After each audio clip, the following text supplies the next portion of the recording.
So proudly we hailed the twilight's last gleam, whose broad stripes and bright stars through the perilous fight.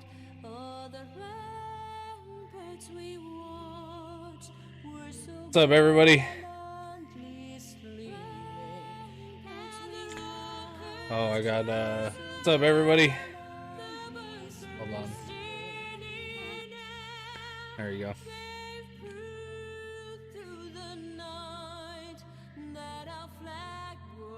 How's everybody doing? I'm gonna give everybody a second to get in here. I know nobody wants to wait patiently, but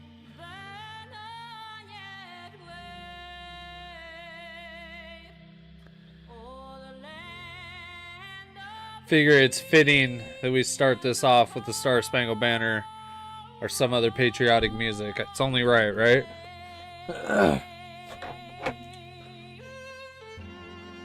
So I think we're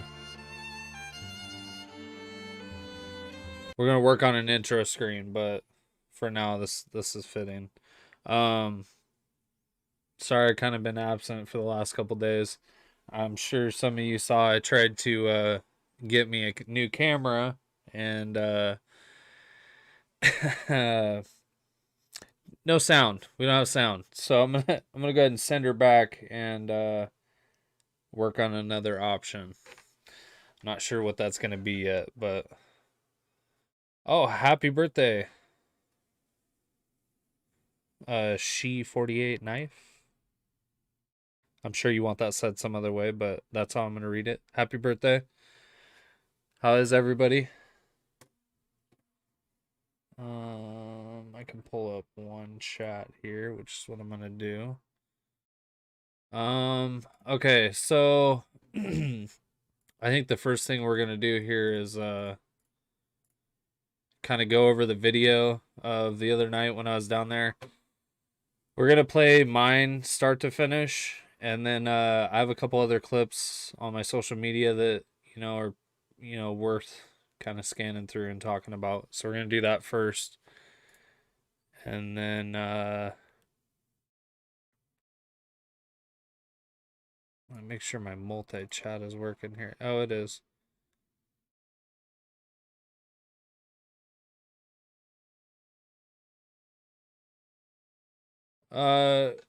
Yeah, she's gonna there will be consequences for that. I'm not gonna say what I did or didn't do, but we won't be dramatic about it. It'll just be handled. No threats. I'm just legally I will take the process into the correct hands. That's all I'll say about that. But this is the video that night. This is my perspective. Like I said, we will we're gonna roll through this and then we'll see other views. I got kind of a few different videos that my mods took and other people sent me, so let's go through them real quick here. And quality, man, is a little off. You know what? I think it's because of it was raining, and this is blown up, I guess. So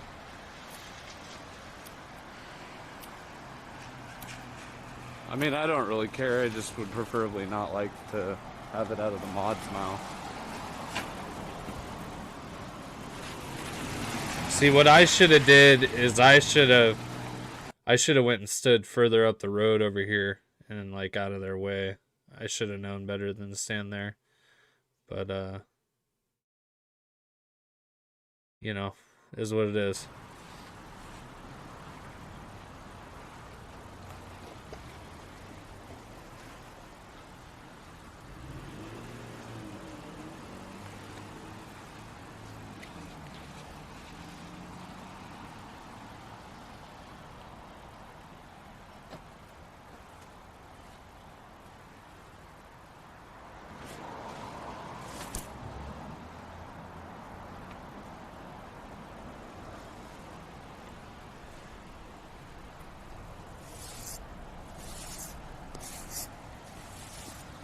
Okay.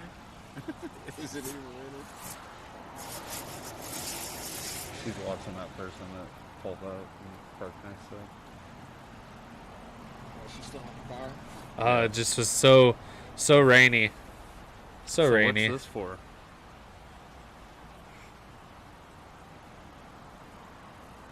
This little vigil, like teddy bear shit. Yeah, of course when shit is already fogging the fuck up. Yeah. Well, hey, just keep them up and put them down if they fucking, get close or whatever.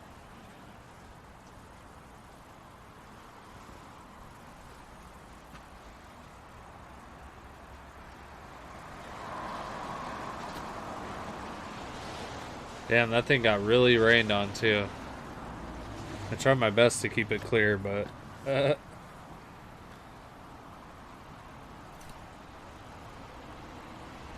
is lagging too. It's weird. Should be fucking fine. Did they kill a cage kid or something? That's why they have a vigil? Yeah, I don't know. I don't know what the fuck's going on there with that. So, by the way, a lot of people have been the last couple of streams sending me messages being like, your voice sounds weird. Are you okay? I'm like, yeah, I have a mask on now. they ended up calling it off. So, we'll see. See if that's the case. Do you think they have surveillance on us right now? Oh, I'm sure. DHS? Oh, yeah. They're definitely looking at us trying to figure out what the fuck we're doing, but... Do they have boom microphones? Yeah. They'll announce before they come out, or they're gonna, use munitions or whatever the fuck. They'll give us a warning. Or do they have, not boom microphones, but do they have mics where they can hear us out here? I don't think so. Oh, okay. I mean, maybe if you're up, like, against the fence or something, but... Who are those fuckers?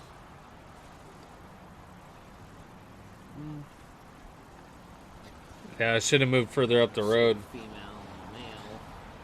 But then I would, you know what I mean? Like the footage would Yeah, I have don't been like a even think- bunch I of don't their think those are backs even from Antifa. far away. You never know. We were chilling over there before we came.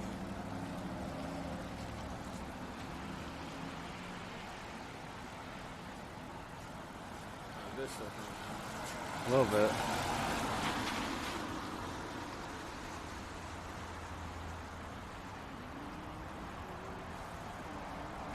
Larry, this is the other night when I was out in front of ice. Just kind of recapping it. Kind of want to see it, I guess, on a blown up screen. See what's going on. Somewhere over here. And I kind of want to maintain press stature. What's up, Kenneth?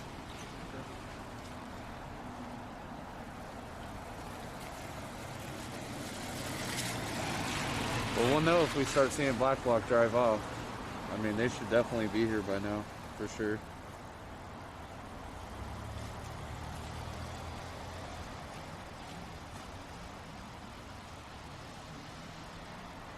Yeah, it definitely is too quiet, guys. Too quiet.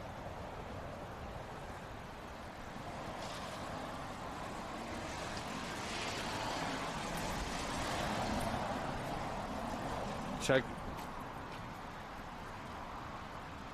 Yeah.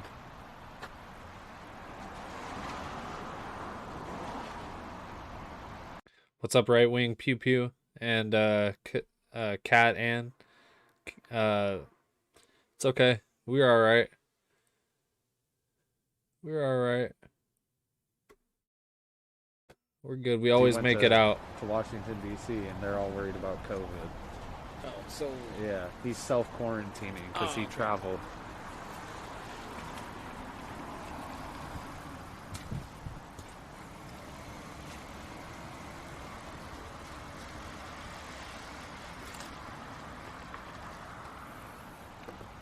Don't worry about who we're with. Don't worry about who's with me. Jesus Christ. Everybody's just instantly, bro. All they give a fuck about. Every time. Who's with you? Who's with you? Who are you with? What are you doing? Is he there? It's true. A lot of people are concerned with who I'm with. Like, Shouldn't matter who I'm Oh, with. we're here to film, guys. Antifa, I'm letting you know right now if you're in my stream, we're here to film. That's it. We're here to film. That's it. Nothing else. Nothing else. No other drama. We don't want drama. We don't want it attacked. Oh, I'm not. Made sure that I, announced that, we were there peacefully. Obviously, it doesn't matter, but I had to make it known. He's legit your biggest fan. Yeah.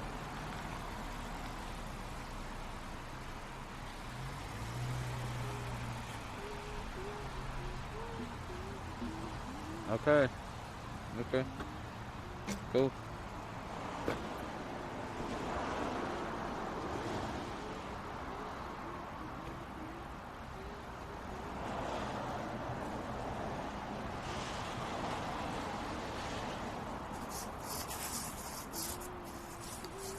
No, you shouldn't use your glove. Okay? No, you shouldn't use your glove. You shouldn't use your glove. You should have used your shirt. It was way better.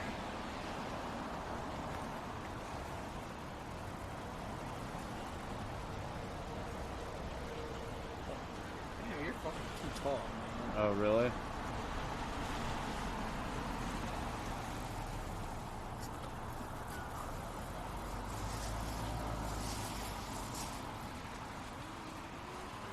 Oh, I'm sure. Jesus, we'll just lay low.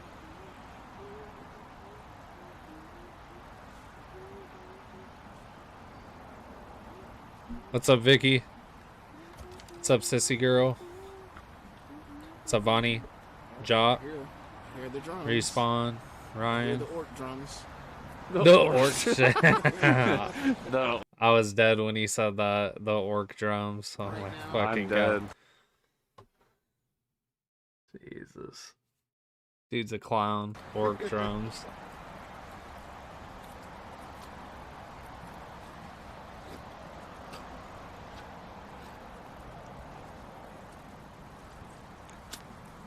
What's up, Fatal? I just seen you were in here in D Live. Oh, I'm sure.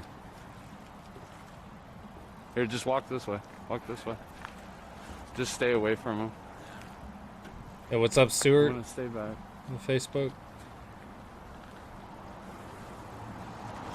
Thanks for being in Facebook, Hayes. Appreciate you, buddy.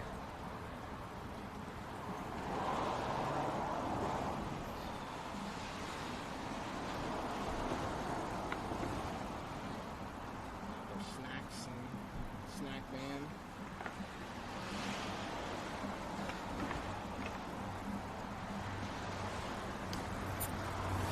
Oh, the flashlight's already buzzing us up from across the road.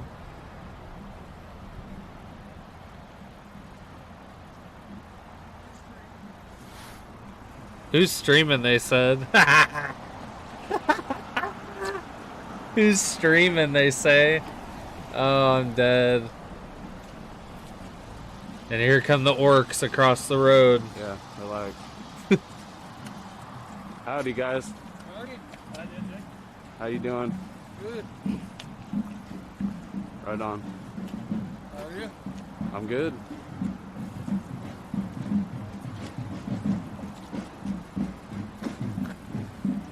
Good to see you guys got a good crowd out, huh?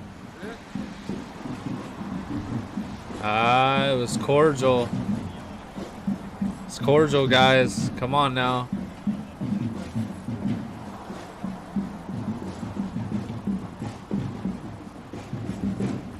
Hey, J Money. What up? Is it Dak? Yes, sir. Daiquiri Zachary, what's up, my friend?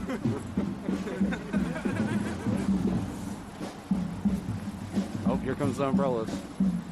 Yeah.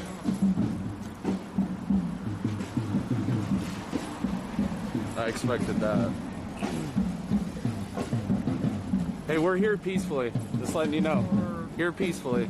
Huh? I'm just letting you know. We're here peacefully. He's went out the window when he shot the other night. Your last little bitch boy didn't want to fight. No, he is. That's my brother. He is. Talking shit about my brother, how he didn't want to fight. Like, guys, this isn't about fighting. Like, why does it have to be a pissing match every time we show up? Ridiculous, man. Thanks, Anthony. Appreciate you for the props, man. He isn't a bitch. He isn't a bitch. Because we don't want to fight you. We don't want to fight you. Yeah, we don't want to fight you.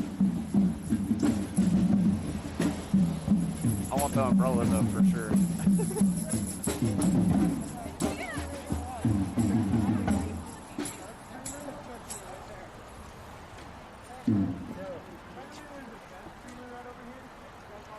There's a chud streamer right over here. What's the penal system? Oh, here's You've been Casey. dying to ask me that, huh? There's Casey. Yeah! Ah! What's the fucking penal system? What's in the bag? What's in the bag? How'd you like my ass? I don't know why the drums always go behind you too. Like, that's like a tactic of theirs. Like, see, like this guy. Okay, so that was the old boy that was beefing the other day in my face with the umbrella. Okay. Please don't surround us. Hey, we're not here to cause problems. What? Wait. Hey, wait. This isn't Andrew. You haven't even seen him out here. Okay, why are we doing this though? Why are you attacking us? Why? See right there, I should have backed up and gave them space so that they could have to regroup their crowd, you know what I mean? And I should have just kept moving. I shouldn't have, because the minute I stopped is when they started taking our shit. So. What? All you guys do when you guys come out here and attack us. I don't. I'm not doing anything. They say that's all you do when you come around here is attack us, but yet I've never attacked any of them unprovoked. It's weird.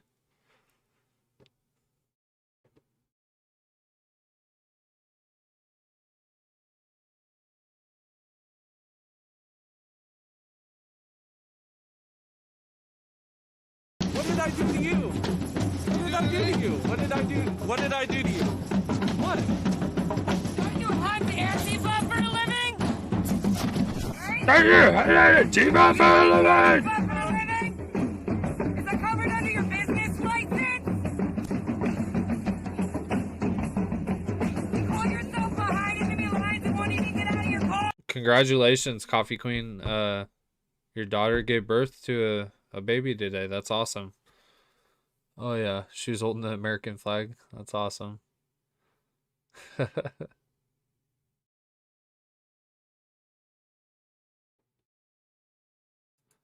I'm out of my car now. What's the good of being behind enemy lines if you don't even know what the penal system is? You don't think I Dumb bitch! I've never done anything to you. I've never done anything to you. I don't know why I've never done anything to you. What did I do? Yeah, but what did I do? What did I do though? What? Get the fuck out! What? Get the fuck out! Why? Why? Is it freedom of press? Shut the fuck up! You're not welcome here. You think I don't know who you are? You think I don't know who you are? Who am I? Like, what did I do to ever not deserve a spot to be able to freely stream my videos? Because I honked a horn at you and bullhorned you? I just was really confused. Like, I don't know why they're so aggressive with press. Like, I do, because, like, the whole point of press is to reveal their organization. They only want, you know, the graphic parts shown, aka the police beating them up. So I do understand it, but it's just like, what have I ever personally done to them just because I'm a patriot? I mean, I guess that's got to be like, yeah. Don't think I know who you are. I'm Jesus! That was so first. Okay, so first we'll stop here. So first, this is when they ripped the cord out of the back of my camera. The camera was still on. I just didn't have server or connection from it to my live view anymore. So they ripped my cord out. And then go here. You'll see So they had already ripped the cord. So they had already ripped the cord out at this point. Okay. We'll just let this roll back and forth real quick. So my camera's on here, but you can see there's no cord attached to it. So they ripped my cord off. I had spun around to say, like, what the fuck? Why are you guys doing this? And this person right here, which is one of the Antifa leaders, came out and ripped the camera off my chest.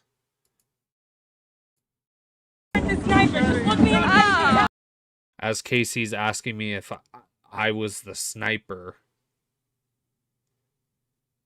Like, they're just so fucking lost children. And they're like, the worst part is half these people are, grown ass adults. Oh, shit. Oh, man. You just got his stuff smashed. Shit! Tell me you weren't the sniper. Just look me in the face. Oh, shit. Okay, so there's that. Basically, they snapped the cord, then they snapped the phone out. And then this person right here, Casey Freeman, came up on me and had a mental breakdown. That's all I can amount it to. I will not make fun of her. I'm a bigger person than that. I can see that she has, obvious mental implications, we'll say. So, I won't make fun of her, but this is who she is. She used her, mental illness and her houselessness, even though she has multiple videos with her in a house, as an excuse to spit on me. And here's the real. So she's right in his face. Oh, she spit on him. Spit on him. So she's right in his face. Oh, she spit on. So that was her spitting on me. And then this is the still frame of her spitting on me.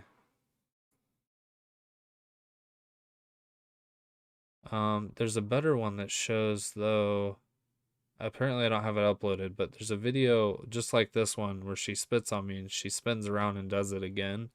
So her little, excuse that it's her tick or whatever the fuck she says it is. Clearly it wasn't a tick. She spun around and spit in my face again. So I don't know, whatever. I don't care. I'm still going to handle it legally. She spit on me. It's a felony in Oregon right now. So we'll just leave it at that. So I kind of wanted to bust that down.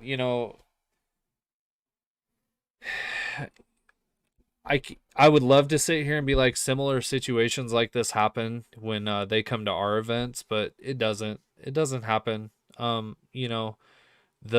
guy, the guy up in Olympia that had the sign that said, Michael Reinall was a hero or whatever it said, or Jay was a Nazi, or it said something along the lines of this. Okay.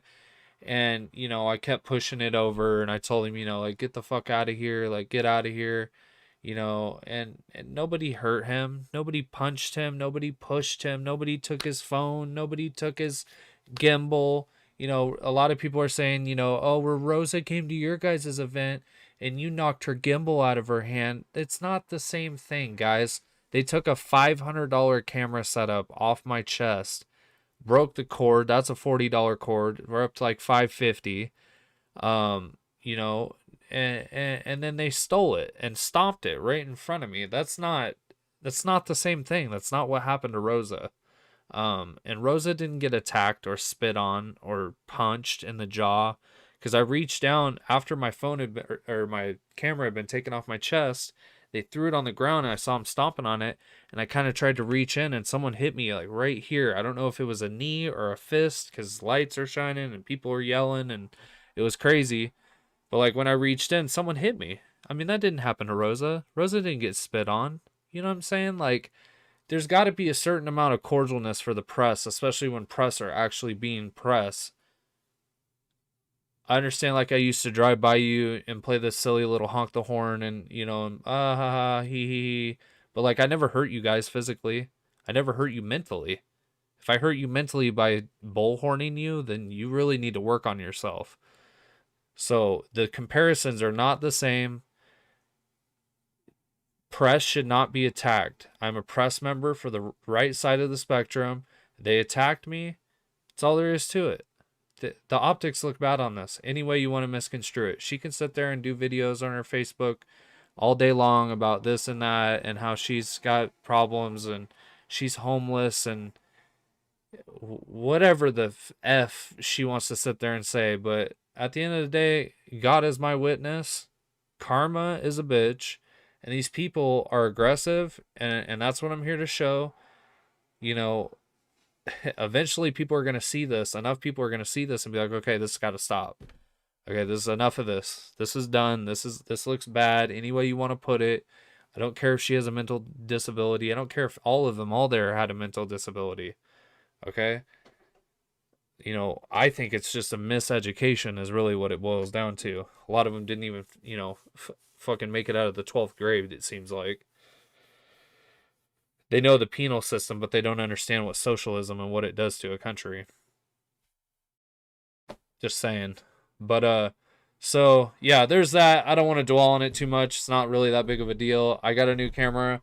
It doesn't work. I'm going to send it back. We're going to go to Best Buy tomorrow. We're going to whip out the credit card, you know what I'm saying, and do what we got to do, okay? But I don't use credit. So, I'm going to go get myself a camera. We'll be good. Not a big deal. Is what it is. We'll handle it. And let's see, what do we want to do next here? Okay, so a lot of people commented on my page when I posted this, and they're like, "Oh, you're implying something." Like, shut the fuck up. I can show a video and not imply any. Come on, guys. Come on. Okay, this is a video. I got to pull this up because, you know, we have a bunch of wannabe, you know, close us down people. Okay, federal law allows citizens to reproduce, distribute, or exhibit portions of copyrighted motion pictures, videotapes, or video discs under certain circumstances without authorization of the copyright holder. This is called fair use and is allowed for purposes of criticism, news reporting, teaching, and parody, which does not infringe the copyright under 17 U.S.C. 107. With that said, I'm going to show you this video. This is George Washington's Mount Vernon channel. If you guys want to go give them a follow, sub up to them. This is who their video is from. I really liked it. I know a lot of us know what happened back then. For that wasn't on there. By the way, I was looking up a helicopter view of the FBI shooting that happened today, but I couldn't find anything. So yeah, let's jump into this real quick.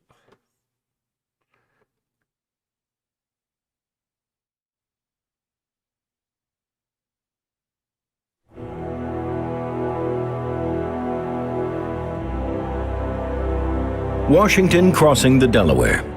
A painting by Emanuel Leutze hangs at the Metropolitan Museum of Art in New York City. This painting is perhaps one of the most recognized in American history. But few know the whole story of this treacherous crossing of the icy Delaware River, the terrible battles that followed. Amidst the darkest hours of the Revolution, General George Washington led a ragtag force against one of the mightiest militaries in the world. The main reason why I'm showing this, because I love George Washington. I like what he represented. And this is one of the harshest winters for Americans. I mean, even to this day, realistically, besides maybe, you know, World War II. Showed how divided, you know, like we were between the world, you know, like us and Britain, and how our country came together for a better cause to make our country better. And I think it's really important that we understand what our founding fathers did and the, you know, the luck that was involved in this and what was at stake. I mean, what was at stake is we were, you know, not communism, but monarchs, kings, queens, you know, ruling class people ruling over, you know, peasants basically. And we didn't want that. Okay. We were under British rule still because we were colonies. You know, we were we called ourselves the United. It wasn't the United States yet. We're the 13 colonies, but we were the 13 colonies of the British people still. Okay, and it's really important that this was a turning point. Okay, and there's a lot of people, that gave up. That, like, a lot of these soldiers were gonna have to go home. They offered him I think George Washington said like $10 or something like that. Each soldier stayed. They were demoralized. They were outnumbered, and all odds seemed against them. And they made moves and made things happen that no one thought was possible. This is one of the greatest military feats in history, and I think it's very important that we really understand like what this is about. It's super important. This is part of our history. And I just want to make sure everyone that watches my channel or is watching right now watches it, because I think it's important. The American effort would stun the world and revitalize the Patriots' cause. Thank you, Lisa, Brock, Todd, Justina, Brenda. Thank you for the follow on Facebook.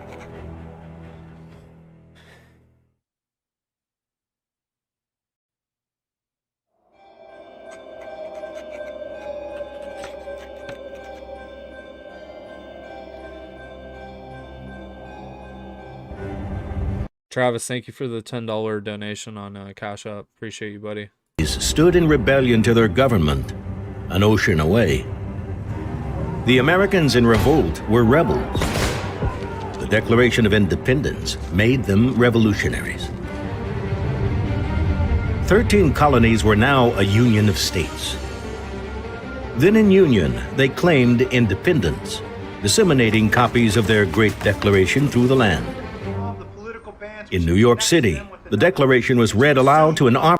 You guys, like, I hate to keep stopping it, but it's really noteworthy that this is how people used to get, information. They'd meet up in a little town square and they would announce shit. And that's how they got word out. And it's crazy they were able to gather people to a cause at that time through standing in the middle of a courtyard. And we have text messaging and social media, and us Patriots barely still can rally together. It's crazy. It's really crazy. Army of volunteers. On that day, July 9th, 1776, they at last knew what they were fighting for. A new nation conceived in liberty. This army was made up of farmers and tradesmen and artisans from every walk of life. Their officers were businessmen, lawyers, and planters, mostly amateurs. Even their commander-in-chief, the most experienced among them, had never led more than 1,000 men in combat. Now, General George Washington led 23,000.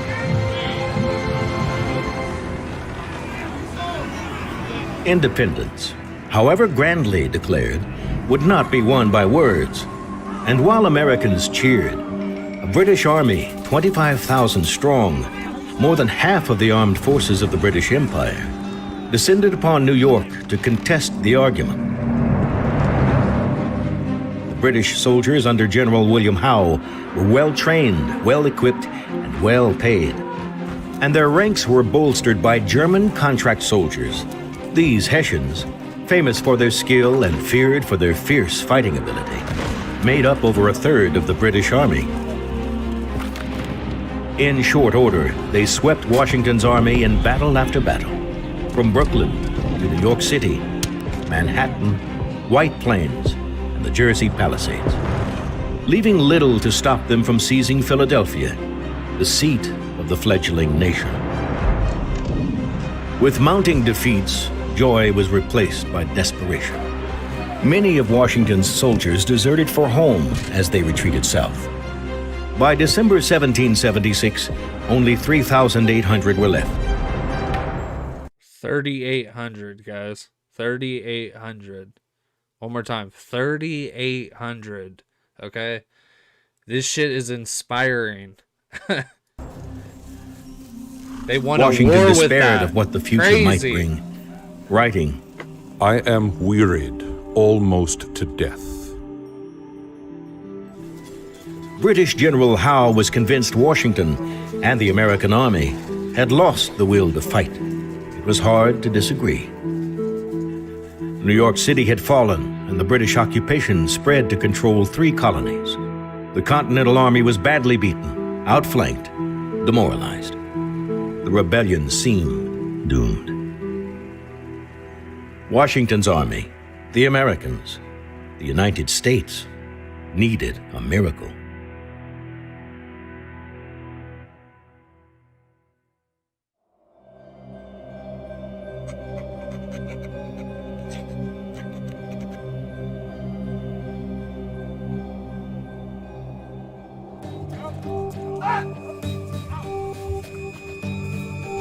As the British and Hessian soldiers occupied New Jersey, they behaved like conquerors, ravaging homes, stealing property, not bothering to distinguish between patriot or loyalist.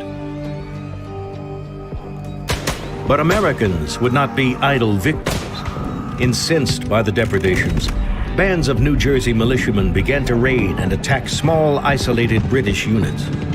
And Thomas Paine, the author of Common Sense, the popular voice of the American Revolution, while marching south with Washington's army, captured the desperate hopes of the moment. "These are the times that try men's souls," he wrote. "The summer soldier and the sunshine patriot will, in this crisis, shrink from the service of their country. But he that stands by it now deserves the love and thanks of man and woman. Tyranny, like hell, is not easily conquered. But the harder the conflict, the more glorious the triumph." Paine's words spread like wildfire amongst the patriots that winter. His American Crisis essays were read in taverns and churches, courthouses and state houses, and on the banks of the Delaware, in the tents and around the campfires of Washington's army.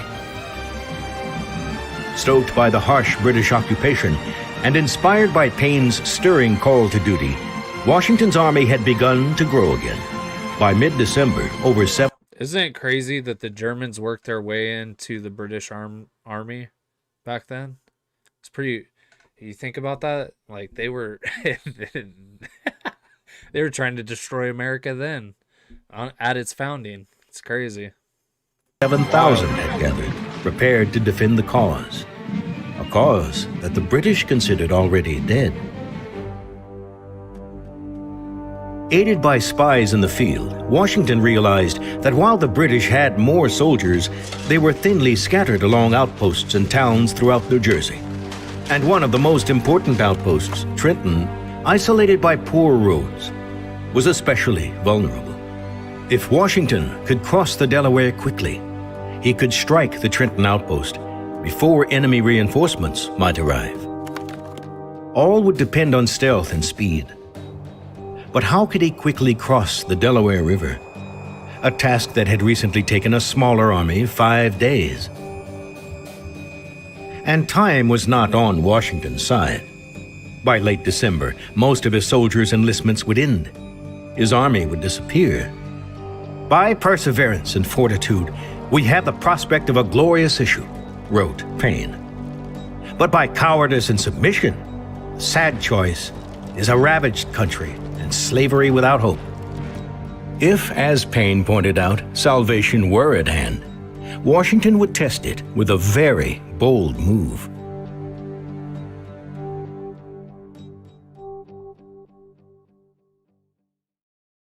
Oh, yep. Gotta have that commercial in there.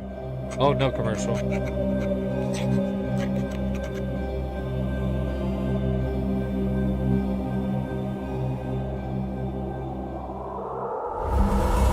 Washington's plan is risky. On Christmas night, in the dead of winter, his army would cross the Delaware River at 3 points and trap the Hessians at Trenton. Washington, with 2,400 soldiers and much of the artillery, would march to Trenton for the main attack. James Ewing's brigade of 800 Pennsylvania militiamen would seize the bridges across Assunpink Creek, and Colonel John Cadwallader's 1,200 Philadelphia Associators and 600 Continentals would distract the Hessian Grenadiers and Scottish Highlanders stationed at Burlington. But this grand design began to unravel almost as soon as it started. Huge chunks of ice made the Delaware almost impassable. Ewing's troops at Trenton Ferry and Cadwallader's force further south both failed to cross the river. Washington's main strike force fared little better, moving slowly as the light rain gave way to driving hail and snow.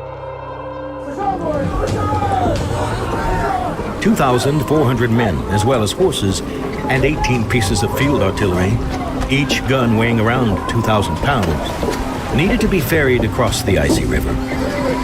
Washington himself crossed first and watched the rest of his army struggle to follow. When they all finally reached the New Jersey side of the river at 3 a.m., they were a full 3 hours behind his carefully choreographed plan. Washington brooded over the delay. With his entire army at risk, should he turn back? As I was certain there was no making a retreat without being discovered and harassed on repassing the river, I determined to push on at all events. With the icy river behind them, turning back was not an option.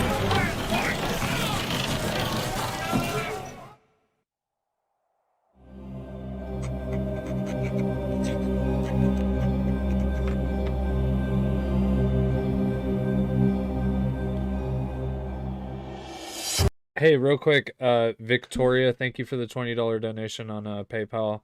Riley, a couple days ago, sent us $20 too. Thank you, and I really appreciate it, guys. Seriously, helps me out a lot, and thank you.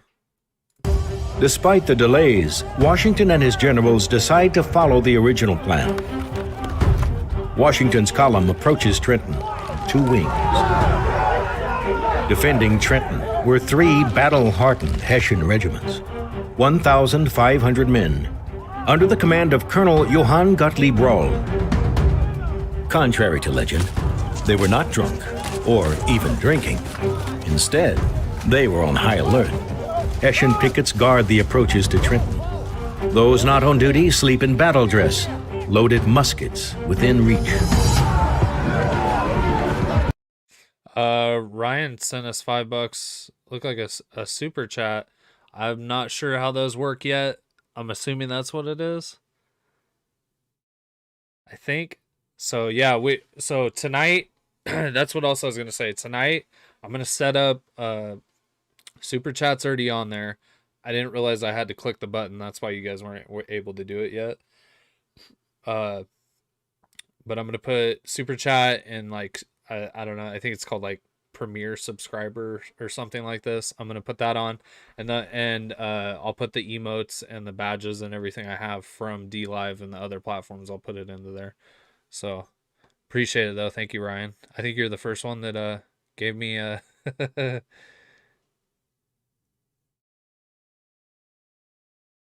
I'm behind the live, but Jake, thank you. Yeah, you're definitely the first one to give me money on there. Thank you, brother. Appreciate you. Let's see, did I miss anyone else?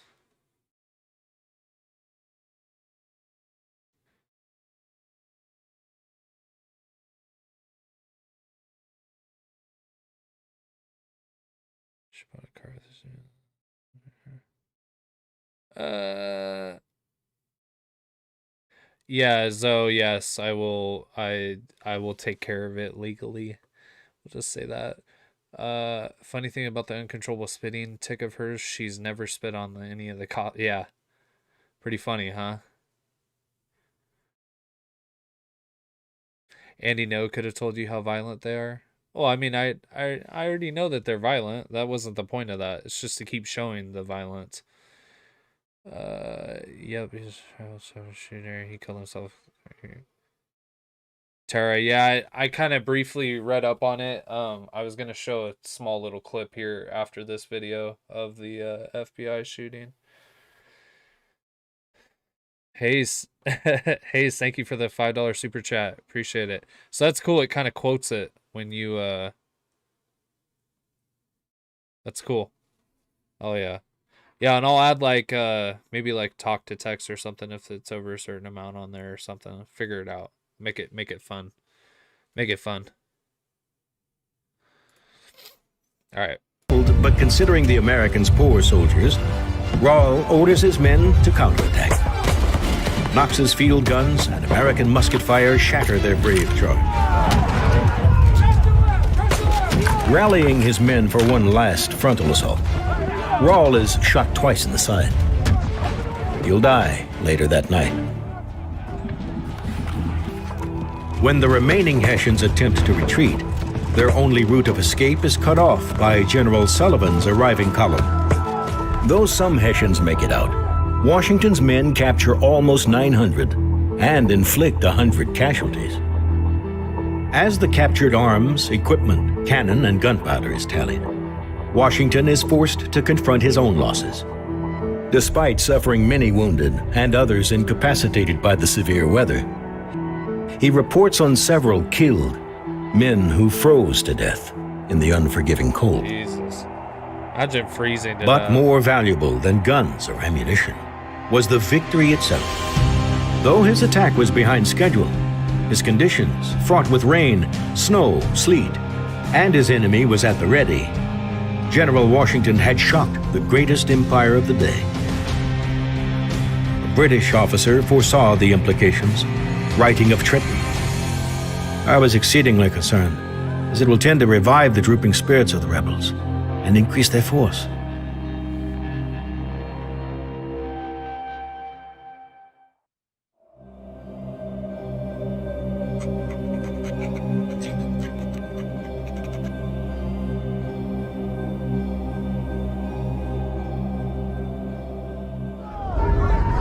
There was little time to rest or celebrate.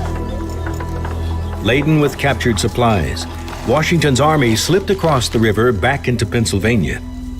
He knew that a single victory was not enough. Plus, time was running out. His soldiers' enlistments ended in a matter of days. Caffeinated Mom, our PayPal is at the bottom of the screen. That's the email. If you guys want, I can put the link up instead if that makes it better. I just know that you can send PayPal just like through an email. So that's at the bottom of the screen. Let me know if you want the chat or the link. On December 27th, just a day after capturing Trenton, Washington learned that Colonel Cadwallader's 1,800 Pennsylvanians had crossed into New Jersey, probing the British defenses. Their reports indicated that the British were panicking and falling back. Was this the moment to strike another blow? Washington asked for an honest assessment from his advisors. At first, some argued that a second crossing would tempt fate. Others pressed for action. As they debated into the night, the consensus began to shift as more realized that without another victory, Trenton could be dismissed as a lucky blow. Soon they all agreed. They would move immediately. Once again, the weather... This right here, this was the move. This was the play. Okay? I'm waiting for the play that comes out that the Patriots play. Okay? Maybe it'll never happen. But I'm talking about a modern day play. Okay? To change what just happened to us. Because I'm just going to say it right now, guys, because I know you're thinking it. You know, listen, 30 plus executive orders in the first 2 weeks. I mean, honestly, it was like the first 11 days or something, wasn't it? Like, guys, if the governed have to be governed by executive orders, then the governed did not elect that official. Let me just say that. Okay? If the governed is having to govern you through executive orders, chances are they probably weren't elected in legitimately. I'm just saying. Okay? So, I'm looking for the play. This is the play back then, okay? They played the British, okay? And they won a big portion of the beginning of this war because of this, okay? Super important. Doesn't cooperate. If the first crossing was bad, the second was worse. Yet, by New Year's Eve, most of the army is across the river, back in Trenton. New Year's Eve is also the day that many of his soldiers' terms of enlistment ended. Some were leaving. What's up, SEAL Team 711? I didn't know you were in here. Super chats are on YouTube, buddy. For home. Others could not be compelled to stay. And if they left, his army would collapse. No, PayPal and Cash App, honestly, are probably faster than in any of these. Honestly. That's why I have them up there. I really like those, so feel free. But it's not necessary, guys. Seriously. It's on the About link, Jake. Collapse. Washington appeals to his men's patriotism. You have done all I asked you to do, and more. But your country is at stake. Your wives, your houses, and all that you hold dear. You have worn yourselves out, but we know not how to spare you. If you will stay on 1 month longer, you will render that service to the cause of liberty and to your country, which you will probably never do under any other circumstances. His words were bolstered by $10 in hard coin for every man who... Thank you, Menundo. Appreciate the 1 month gifted sub to the D Live. Really, really appreciate it. Thank you, man.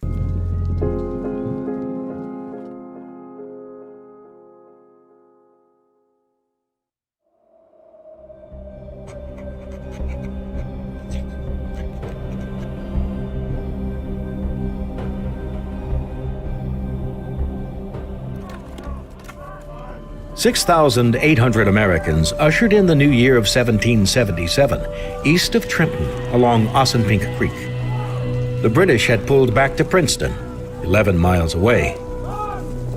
Lord Charles Cornwallis, who had chased Washington's army across the New Jersey countryside, moved to confront Washington with over 8,000 troops, including a body of Hessians intent on revenge.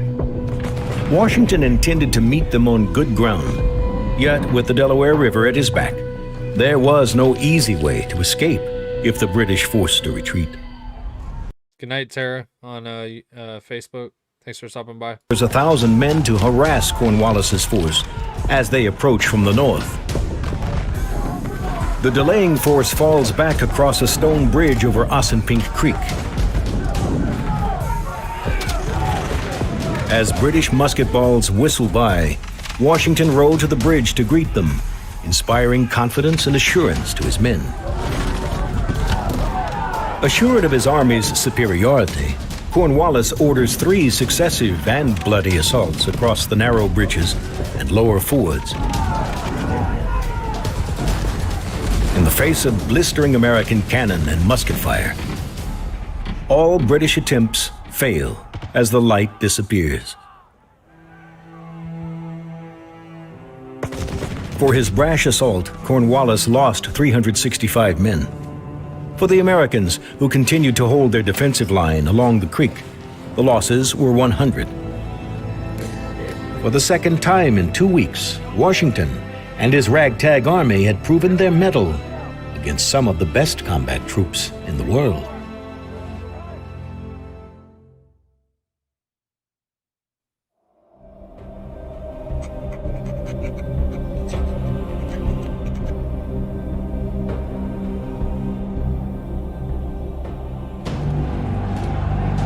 Despite his losses, Cornwallis is convinced he has Washington cornered and resolves to finish him off at dawn. But one of his subordinates, Sir William Erskine, warns, if Washington is the general I take him to... Hayes, thank you for the 1 month gifted sub, buddy. Appreciate you. ...that a northern ford provides access to Washington's vulnerable right flank, Erskine advises an immediate attack. Yeah, I'm not sure how the YouTube subscription service works, but I'm going to work out something. And I'll set it up probably tonight when I get off. Because I just seen it, actually. I just looked at the... Because someone mentioned to me, they're like, you realize you could be making money off YouTube, right? And I was like, oh, I didn't even know. Just been sitting there making videos, I guess, for free. But yeah, I looked, and I'll set it up. You guys will get cool badges and everything with that, but I haven't done it yet, so. Across the Assunpink, Working on it. Washington lays out the stakes for his officers. The loss of this army might be fatal to the country, but a retreat in the face of the enemy would also have lasting negative consequences.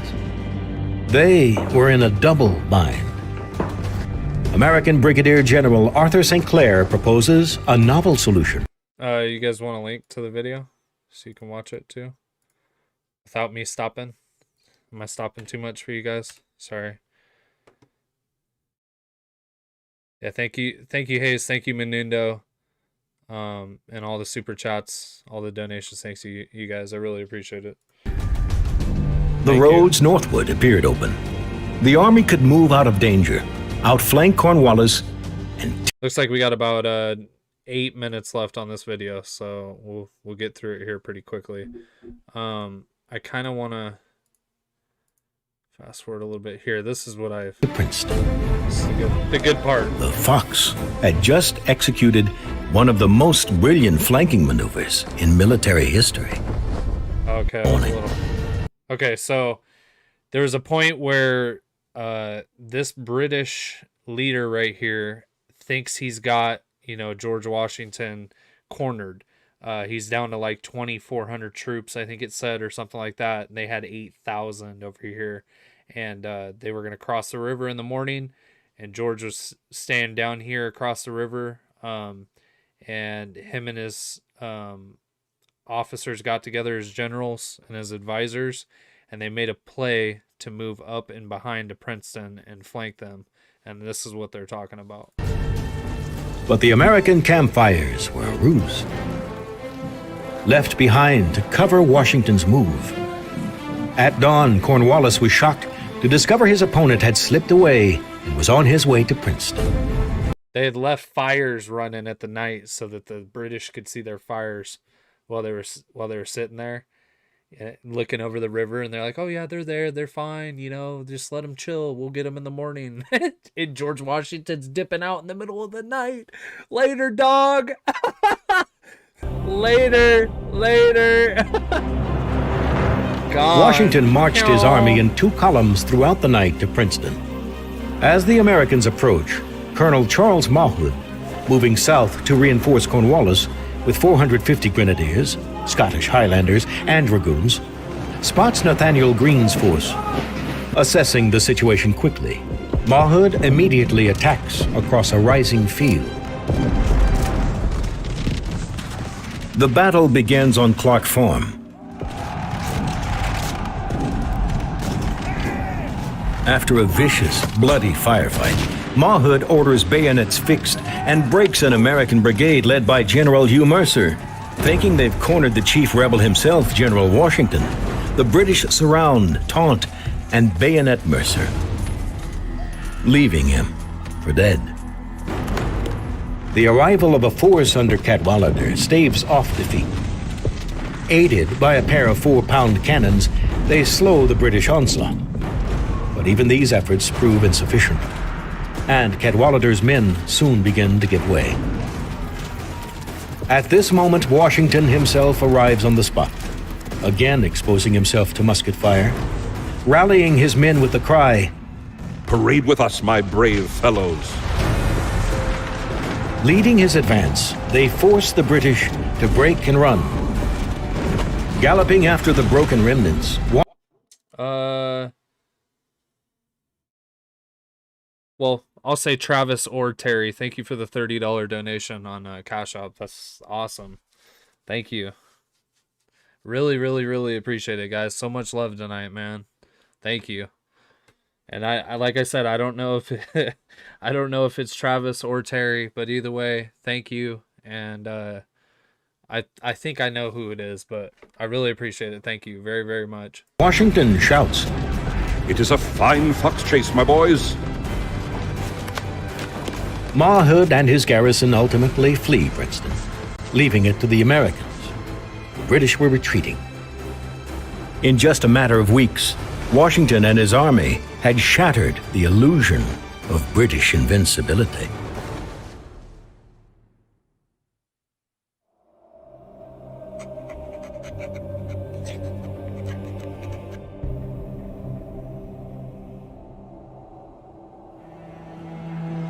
Washington had won at Trenton twice and drove the British from Princeton.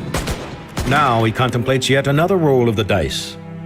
Brunswick holds a tantalizing cache of stockpile. Ultimately, that's where the war took its, you know, downfall for the British, is when we took New York back. From here, his army supports the local. His army now safely positioned around Morristown, Washington was forced to confront an even deadlier enemy, disease. His battle-worn citizen soldiers, huddled in winter encampments, were prime targets for the great killer of the Revolution, smallpox. Fearing discovery through British agents, Washington boldly orders that his entire army be quietly inoculated. This action, mandated in all Continental Army camps, would save countless lives, lives of the very soldiers who would continue the fight for freedom. Facing what seemed to most on both sides as certain defeat, a ragtag force of Continentals had stunned the British and the world. Washington's bold stroke across the Delaware led to the defeat of 3 different Hessian and British forces in one brilliant campaign. The once mighty British Army, numbering 31,000 in the summer of 1776, had now been reduced to less than half that number, and its great gains of territory had been largely wiped away in New Jersey. Frederick the Great, King of Prussia, and one of You guys got to think too, back then, I know you guys know this, very smart group of people that we got that watch this chat and our streams, but you know, the British were all the way across, 3,000 miles across the ocean. Okay, so there was, they couldn't just call up and be like, yo, send some more troops over. You know what I mean? It took months for that voyage to get back and forth. Once they knew their way, obviously, like, it got a little bit faster, but even then, that, is upwards of a month to get back and forth to get information. And, it's like once the British, started losing, they realized, like, they were outnumbered. Like, it was over. There's no way they could, by the role that George was on, there's no way that they could get more troops over in time, and it just became a collapse. And, it just shows, like, that's what happens when the Republic stands up, man. And, one of the world's great military minds, called Washington's exploits those 10 fateful days. It's crazy. The most brilliant of any recorded in the annals of military achievements. At the center of this great strategic reversal stood General George Washington. He started with an army of 1,000 ragtag soldiers from all over the, the area, like they said, lawyers, shopsmen, normal folk, that just a bunch of ragtags, not trained. He himself wasn't trained, and they threw over one of the greatest, at the time, one of the greatest militaries. It's crazy. Of a new nation into a lasting reality.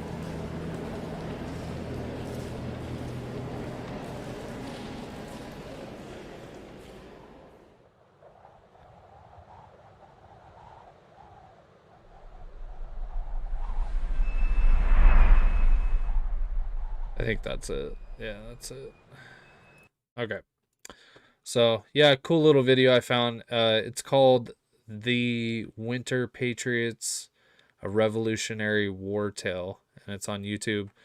George Washington's Mount Vernon is the channel. That's actually what they're called. I didn't know. I didn't give them a thumbs up. Make sure you give them a thumbs up on it. Okay. Let's see. I kind of wanted to play this quick little video. Again, I know it's repetitive, but I have to watch my ass. I won't read it this time. This is covered under fair use. I'm educating you guys about the situation. I know a lot of you guys have probably already heard about it, already watched it. Just kind of want to keep everyone up to date on it. And this is just a little clip. I don't know, kind of gives you a little lowdown of what happened today. This is ABC. Like I said, I don't own the rights to this. Strictly just using it for educational purposes. I need to hear it. I need to use his dialogue too. Good evening, and it's great to have you with us here on a Tuesday night. And we begin tonight with the deadly FBI shooting. 2 special agents killed, 3 others wounded while executing a search warrant in Sunrise, Florida. That's near Fort Lauderdale. A suspect wanted for violent crimes against children. This is the first fatal FBI shooting in the line of duty in 12 years. The team arriving in an apartment complex when no one answered the apartment door, they went in. The suspect opening fire, the shooter was found dead by suicide. A massive show of law enforcement arriving on the scene. Police, SWAT teams, sheriff's departments, the wounded rushed for medical care. The 2 fallen agents had years of experience fighting crimes against children. A procession of law enforcement, motorcycles and SUVs escorting the ambulance with one of the fallen agents, and a line of officers saluting as the flag-draped gurney is carried into the medical examiner's office. FBI Director... Hey guys, I don't care if you don't back the police or not, man. And I know a lot of you do on this channel. You know, this is... When I read this, someone said it in my mod chat in Discord, and it's just like... man. I mean, I really wish the guy wouldn't have shot himself, man. He should have had to pay for that. But I mean, the other side of it is he probably would have hung himself in jail or whatever else, but... The fact he shot himself, man, is there's no justice in that. It sucks. And it sucks hearing people, especially, you know, a lot of these officers that were there today executing this search warrant, you know, they're hot on the tail of people that are abusing children and, I mean, further raping, molesting, modifying children, however you want to, you know, and it's just like, I mean, quite frankly, it's a fucked up world we're living in. I'll just be honest. So it's a really messed up world. And, you know, the people that are out there, you know, trying to arrest these people and hold them accountable are getting smoked for that. It's just like, I don't know. But anyways, just wanted to say my 2 cents about it. Christopher Wray issuing a statement saying FBI agents put themselves in harm's way every day. And tonight, President Biden saying just a short time ago that his heart aches for the families. ABC's Victor Kendo leading us off from Florida tonight. Tonight, Woo, in one of the look at that deadliest police shootings in presence. FBI history, 2 Wow. agents killed and another 3 injured. The FBI now mourning the loss of Special Agents Daniel Alfin and Laura Schwarzenberger. Do not fire towards the front porch. We're going to be moving up. Do not fire towards the front porch. According to authorities, federal agents were serving a search warrant early this morning in Sunrise, Florida. They knocked to announce their presence, and when there was no answer, reached the door, immediately coming under rifle fire. We're inside of the development. We're still working our way up. We're going to extract the ground officers. Authorities say the suspected gunman was being looked into as part of a child pornography investigation. SWAT teams rushing to the scene, an armored vehicle crashing through those gates. So we're later going to find out. I don't know who the guy is yet. I'm sure you guys do, but I'm sure you're going to find out that this guy was a ringleader of some type. You don't go out guns a-blazing like that for child porn. So they must have been hot, and especially at the fact that the FBI was hot on his trail. I almost guarantee you, I mean, I'm not going to speak like I know, but I'll almost guarantee it that likely more than not, he was probably a big guy. He was probably a ringleader in this. So Pool of blood in the corner glad of the he screen. got busted. This man saying the shots woke him up. At least 20 rounds, continuous. Bam, bam, bam, bam, bam. Jesus. And that woke you up this morning? First thing this morning, 5:30. Officials say the suspect died of a self-inflicted gunshot wound. One of the deceased agents honored with a solemn procession. Oh my God. Officials saluting the flag-draped gurney. They were valuable members of the FBI and will forever be heroes. President Biden tonight sending his condolences. Put their lives on the line, and it's a hell of a price to pay. Let's get right to Victor Kendo. He's live in Florida tonight. Yeah, don't give that guy too much airtime. He might croak in the middle of his conversation. Can't stand that dude's even getting camera time. No, authorities say this only underscores the dangers that these FBI agents face every day when executing these search warrants. David, our sources tell us there is no such thing as executing a safe warrant, that when you enter a home, a hallway can create a bottleneck, and law enforcement describes that as a fatal funnel. Of course. The FBI is now conducting an internal investigation to see if there was a rush to stop this ongoing abuse of children. David? All right, Victor Akendo leading us off tonight. Victor, thank you. Hi, everyone. George Stephanopoulos here. Thanks for checking out the ABC News. No, definitely cannot. I will not watch George Stephanopoulos. Holy smokes. Okay, I'm gonna read some chat here. We're gonna leave this up on the screen for the next thing that we're gonna watch here.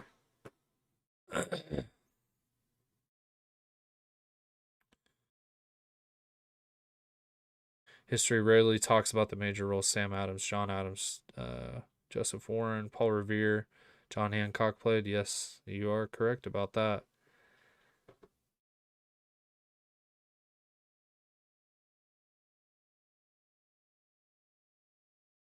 My son is shocked I'm watching this, but it is quite interesting. Yeah, definitely hit that like button. Hit the thumbs up, hit the bell. Let's see here. I'm just kind of reading through YouTube and Facebook chat real quick.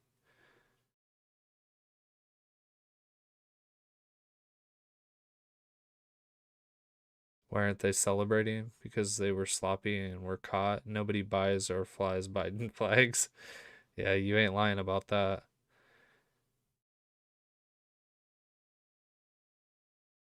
Thank you, Jake. I learned something tonight. You're welcome, Kelly.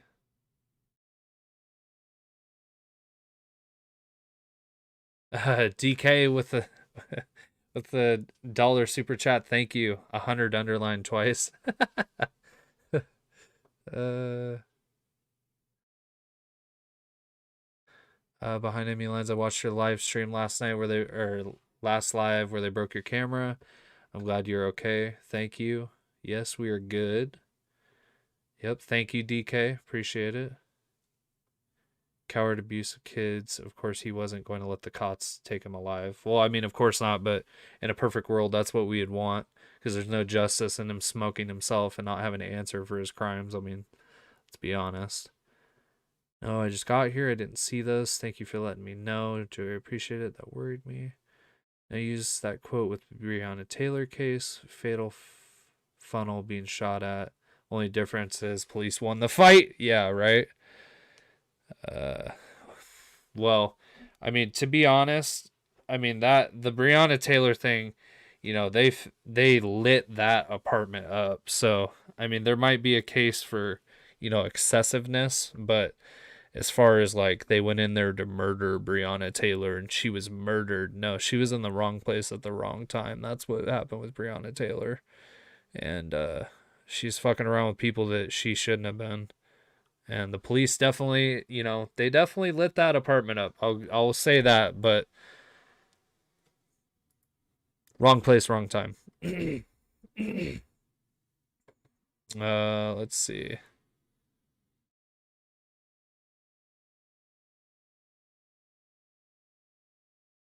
Oh, SEAL team got muted because Buckley stepped on your phone.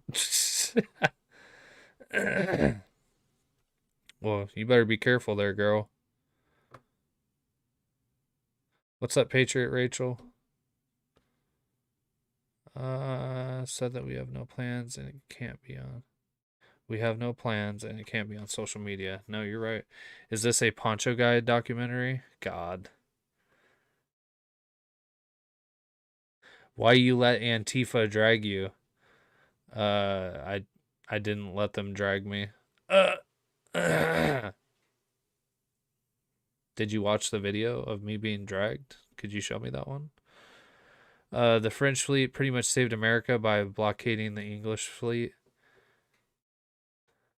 Yeah, I mean, I've never heard that before, but I mean, you might be right. We definitely paid them back, didn't we, when we helped them in World War II? You're welcome.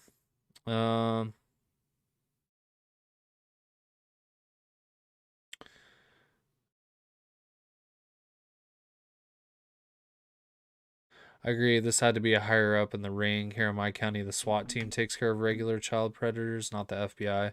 That's what I'm saying. They were investigating him. Hunter's dad is not in charge of me.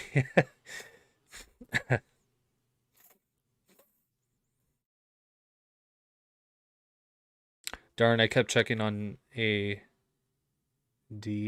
missed the notification. Lemons are blocked right now due to whatever butthurt reason that D-Live gave that I didn't really pay attention to. I'm gonna work. Actually, I should be up for appeal now, so I'm gonna appeal it, and then I should be able to at least be able to do it when I got the X tag off.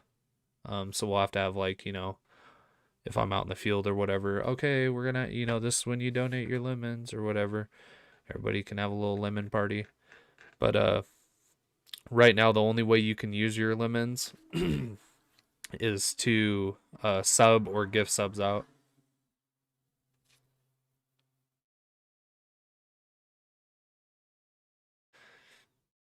Did you already happen last night? Yes, I already did talk about all that. Okay, so like I said, I want to make sure everybody saw this. We're gonna roll on to. I'm sure some of you have seen this. I've heard about it. I haven't gotten to watch it yet, so I figured we'd watch it, kind of roll through it. I'm gonna try not to stop very much because it is a long documentary, and I definitely don't want to keep you guys up all night. So yeah, we're gonna play it. Get on with it.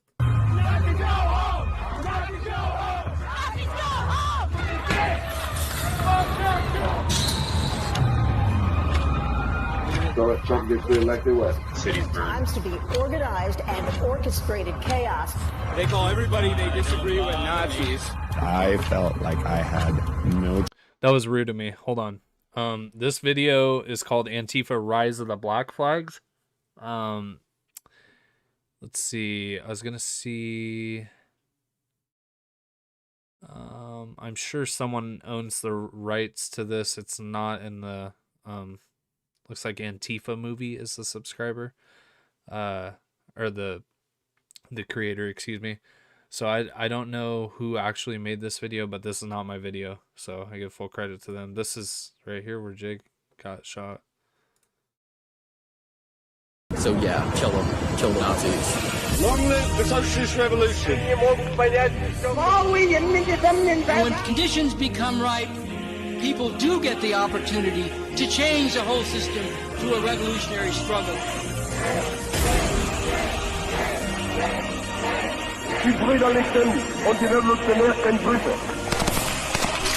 The International Revolutionary People's Guerrilla Forces work to defend social revolution around the world. We gotta fight it out. We're gonna remake this country in the streets. Liberals get the f***ing wall first.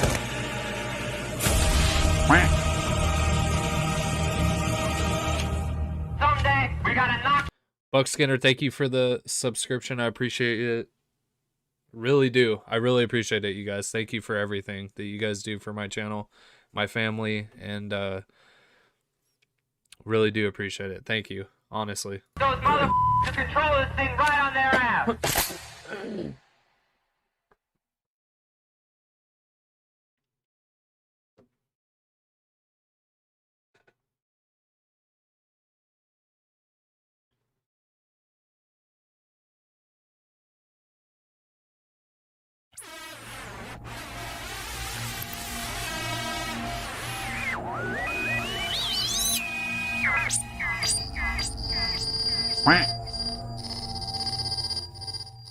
Buck Skinner, thank you for the gifted 1 month. Seriously.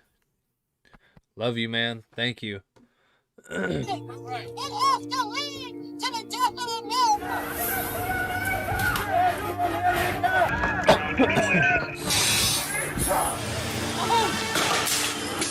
Organization Refuse Fascism, refusefascism.org, has put forward a call and a plan and is actively building for that mass mobilization. Police killed a man allegedly trying to burn down a detention center. Seattle Anti-Fascist Action is hailing that Antifa disciple as a martyr.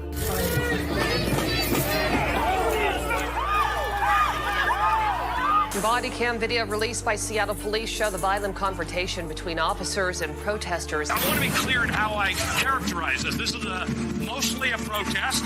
It is not... mostly a protest. It is not, generally speaking, unruly. Unruly. CNN would trademark that. I would be ashamed of myself. I would literally be ashamed of myself. Conditions become ripe, people do get the opportunity to choose a different system. That is to change the whole system through a revolutionary struggle and a revolutionary transformation. While they do this under the cover of anti-fascism, the reality is that Antifa defines the entire American political system, regardless of party affiliation, as fascism. Some protesters at some building in Portland, Oregon. You disavow the violence from Antifa? That's happening in Portland? Some protests at some building. Right now, that's a myth. This division. It's a myth. This insurrectionist revolutionary arm of crazy American politics. That Antifa represents. It serves the interests of Russia and China. Because as they seek to weaken America on the world stage, Antifa seeks to usurp and revolt against America here in our own domestic backyard. That is the threat that they pose. That is their goal. They don't support Republicans. They don't support Democrats. They support anarchy and violent revolution. That is who they are. And so those that would benefit from that do include America's foreign adversaries. Hey, sounds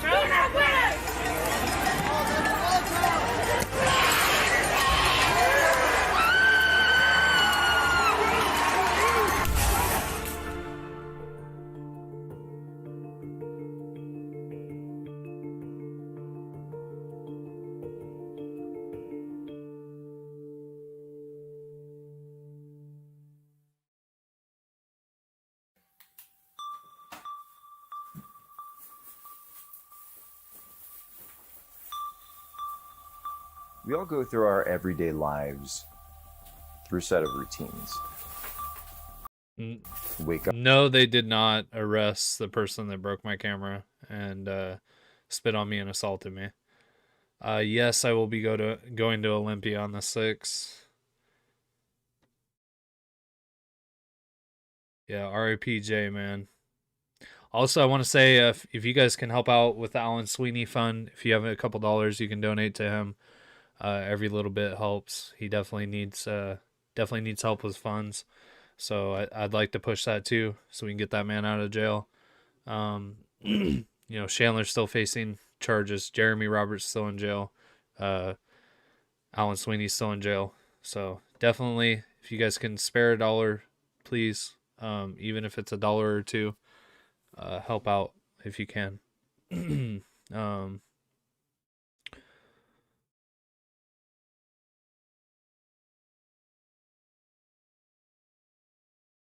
Asymmetric, yeah. No, I agree. All safe.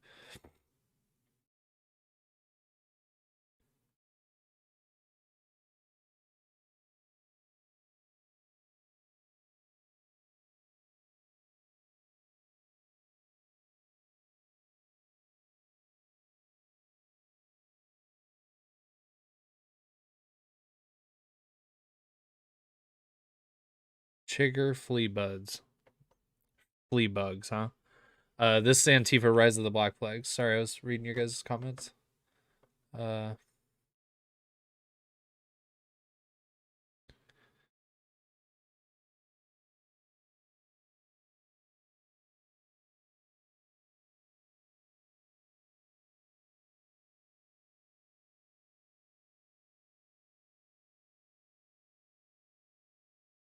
Wake up, get dressed, make coffee, have food, get the kids ready, drop them off, go to work, do your job, come home, repeat.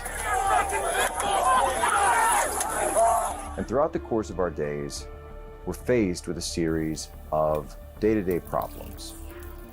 Common stuff that we know how to deal with. Get a flat tire. You have traffic on your way to work. You have to charge your phone. This is common stuff. These are common problems. But then there's also social problems. And we learn about social problems through the media, through local news, through newspapers, local TV. And every once in a while, local problems, social problems, become national problems. And that's why we have the role of the national media. And that's what the national media is for. To help us be informed about those problems, and then also teach us about potential options and solutions to deal with them. But what if there were a problem that the media wasn't telling us about at any level? Yeah. And what if that problem became a day-to-day problem? And for some reason, those trusted outlets, or when you go to Twitter Trends or Google News, it's not there and it's not found. And what happens when that problem becomes a threat?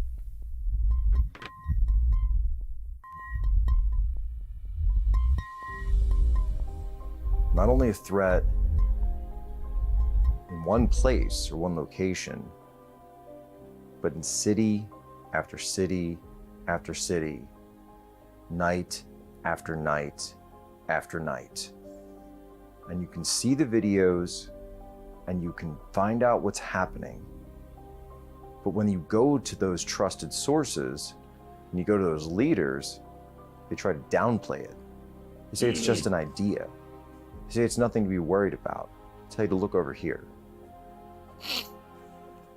When something like that does happen, it's time to sit down and have a serious conversation about what is going on. So one of the reasons I wanted to do a project like this was because there's so many people out there who have an idea of an Antifa, right? They've seen the people dressed in black. They might know what a black bloc is. They watch the videos on social media. They wake up every morning. They see the videos out there. They say, oh, this is Antifa. Look, there they are again. Look, this is Antifa. See the guys, they've got the A and the shields, you know, the riot shields and everything. There they are.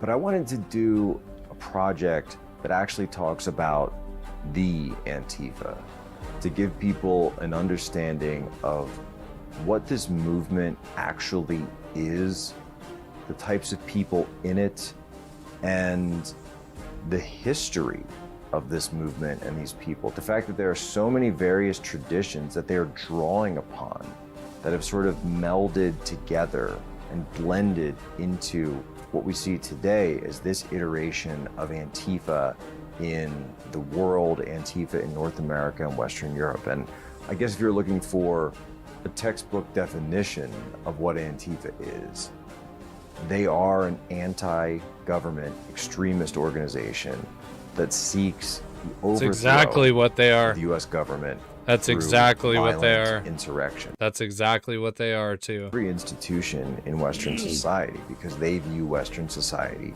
as fascist. And so institutions like religions, commerce, banking and finance, social media companies, right?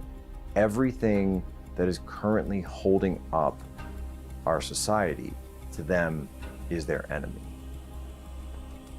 And to tell that story, you've got to start at the beginning. This group, this movement that's out there, the various different cells that are organized in different locations around the country, that it actually is part of a much longer history that's drawing from various different traditions around the world, because you've got stuff that ties into the anarchist movement of the late 1800s, Chicago, Buffalo, right? William McKinley, everything that was going on in Europe prior to World War I. You've also got the communist movements of Asia, the Bolshevik Revolution in Russia, the Chinese Communist Revolution, the Chinese Cultural Revolution, the killing fields of Cambodia. All of these things have been melding together for a long time. Spanish Civil War, right? That go into what has become this fused group. And it's very hard to pin down any one specific ideology or one specific end state to this group, to this movement. But what they do want is clear.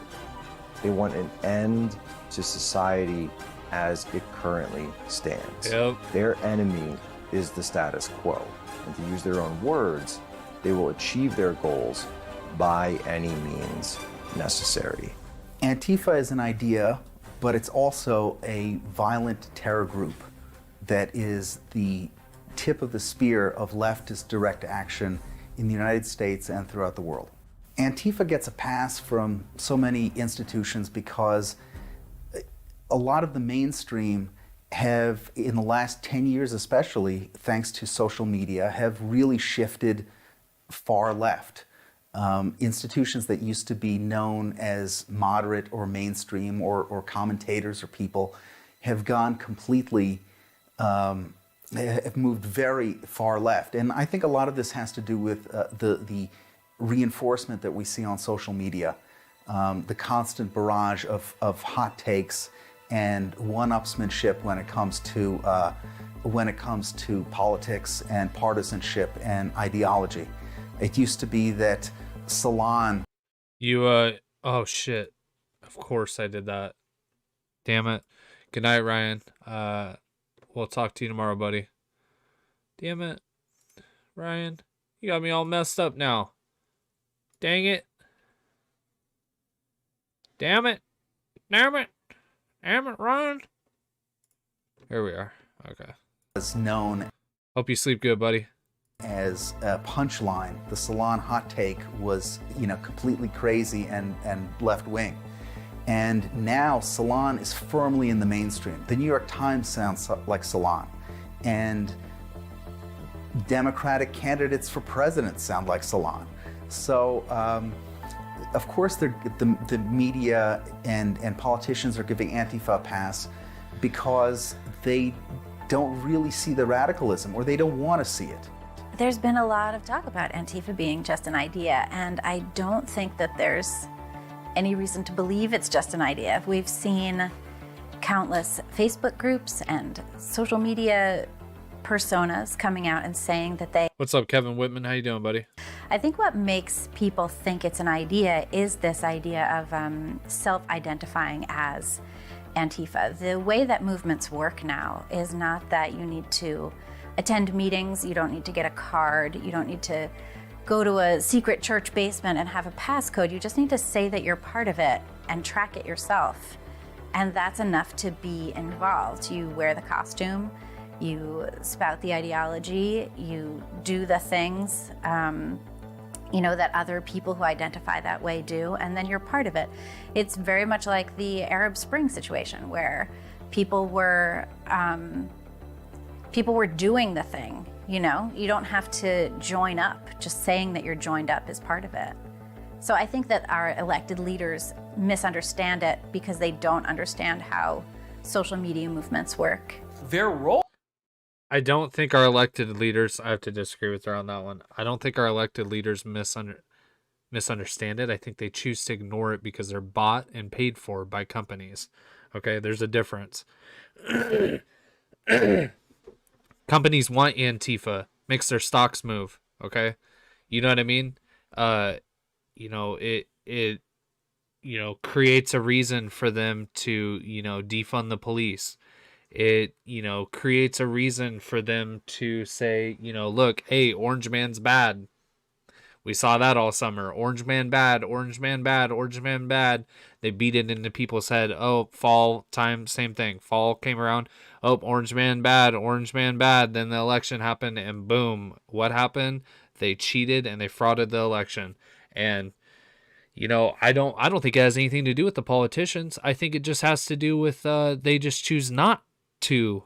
It does have to do with the politicians. It doesn't have to do with them not being educated about it, though. It has to do with them choosing to ignore it because it's a problem that they know needs solved and they don't have a solution for it.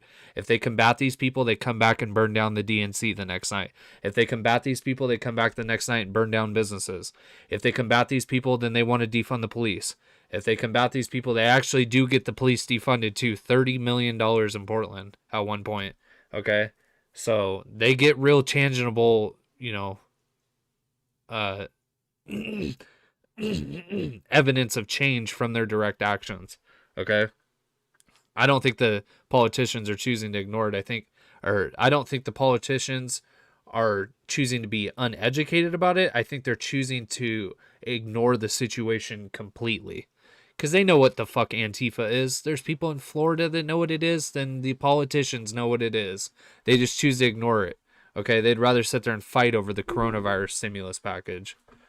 Honestly, is kind of confusing, I guess. That's something that I feel most people feel, but no one has really been able to explain why it's confusing for the left. They don't know whether to conflate Antifa, Black Lives Matter, and then of course the Black Lives Matter movement.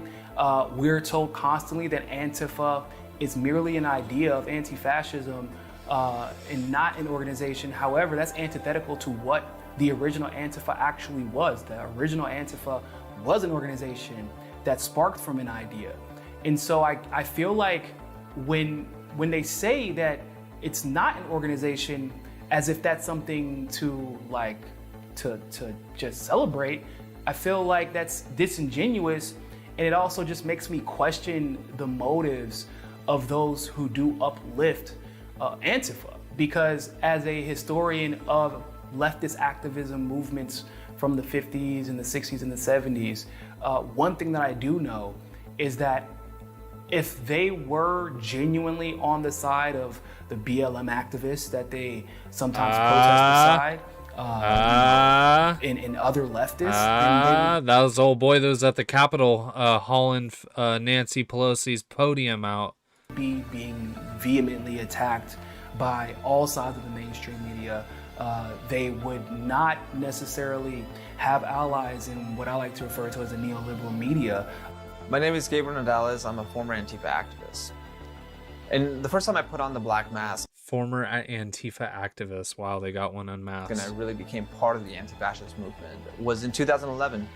And I remember wanting to do this because I saw that a bunch of neo-Nazis were gonna organize really close to my city, about 10, 15 minutes away. And at that point, I had already been a left-wing activist. I attended different pro-union marches as well as pro-immigration rallies. But that was the very first time that I did something radical, if you will. At that point, I remember meeting a lot of different activists who were also wearing the black mask, being part of the Black Bloc. And that's kind of how I got introduced to the anti-fascist movement. They invited me to other events all throughout Southern California, including the anarchist book fairs in Los Angeles and Orange County. And at some point, I have no idea how I started doing this, but I was breaking windows like I did once for I broke McDonald's windows. Yeah. I'm dead. This guy, this is who we need on our team right here. This guy. Yep. Another thing that I did, I went to the home of a CEO and we were shouting threats outside his house simply because we wanted to, quote unquote, hold him accountable for his crimes against nature. And to be honest, I don't even know exactly what he did. I just know that somehow he was culpable. When you look back at the history of Antifa, where it comes from, which countries have had Antifa there, it's very clear that it always started in the way it seems to be starting here in the United States. They start with some vandalism, common vandalism. Then they move on to bigger targets, things like local government buildings. Then, you get the federal courthouses. Maybe they're looting at first, smashing some private businesses up, a few punch-ups on the street with opposing groups. But when Antifa really gets going, you look at the Red Army brigades in Italy as an example, you look at the Red Army faction, the Baader-Meinhof gang in Germany, and they get very brazen very quickly, especially if it's not addressed. You've seen the kidnapping and murder of politicians that oppose Antifa. You've seen them bombing the US Army base in Frankfurt.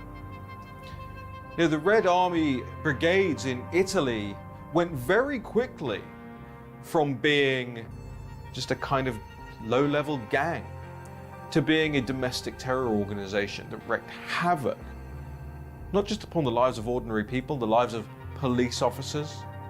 Think about where we've seen that before. But also on the lives of ordinary people You're starting to see it here in the United States as well, with Antifa and their brigades targeting ordinary people who are standing up for their businesses, ordinary people who are standing up for their neighborhoods.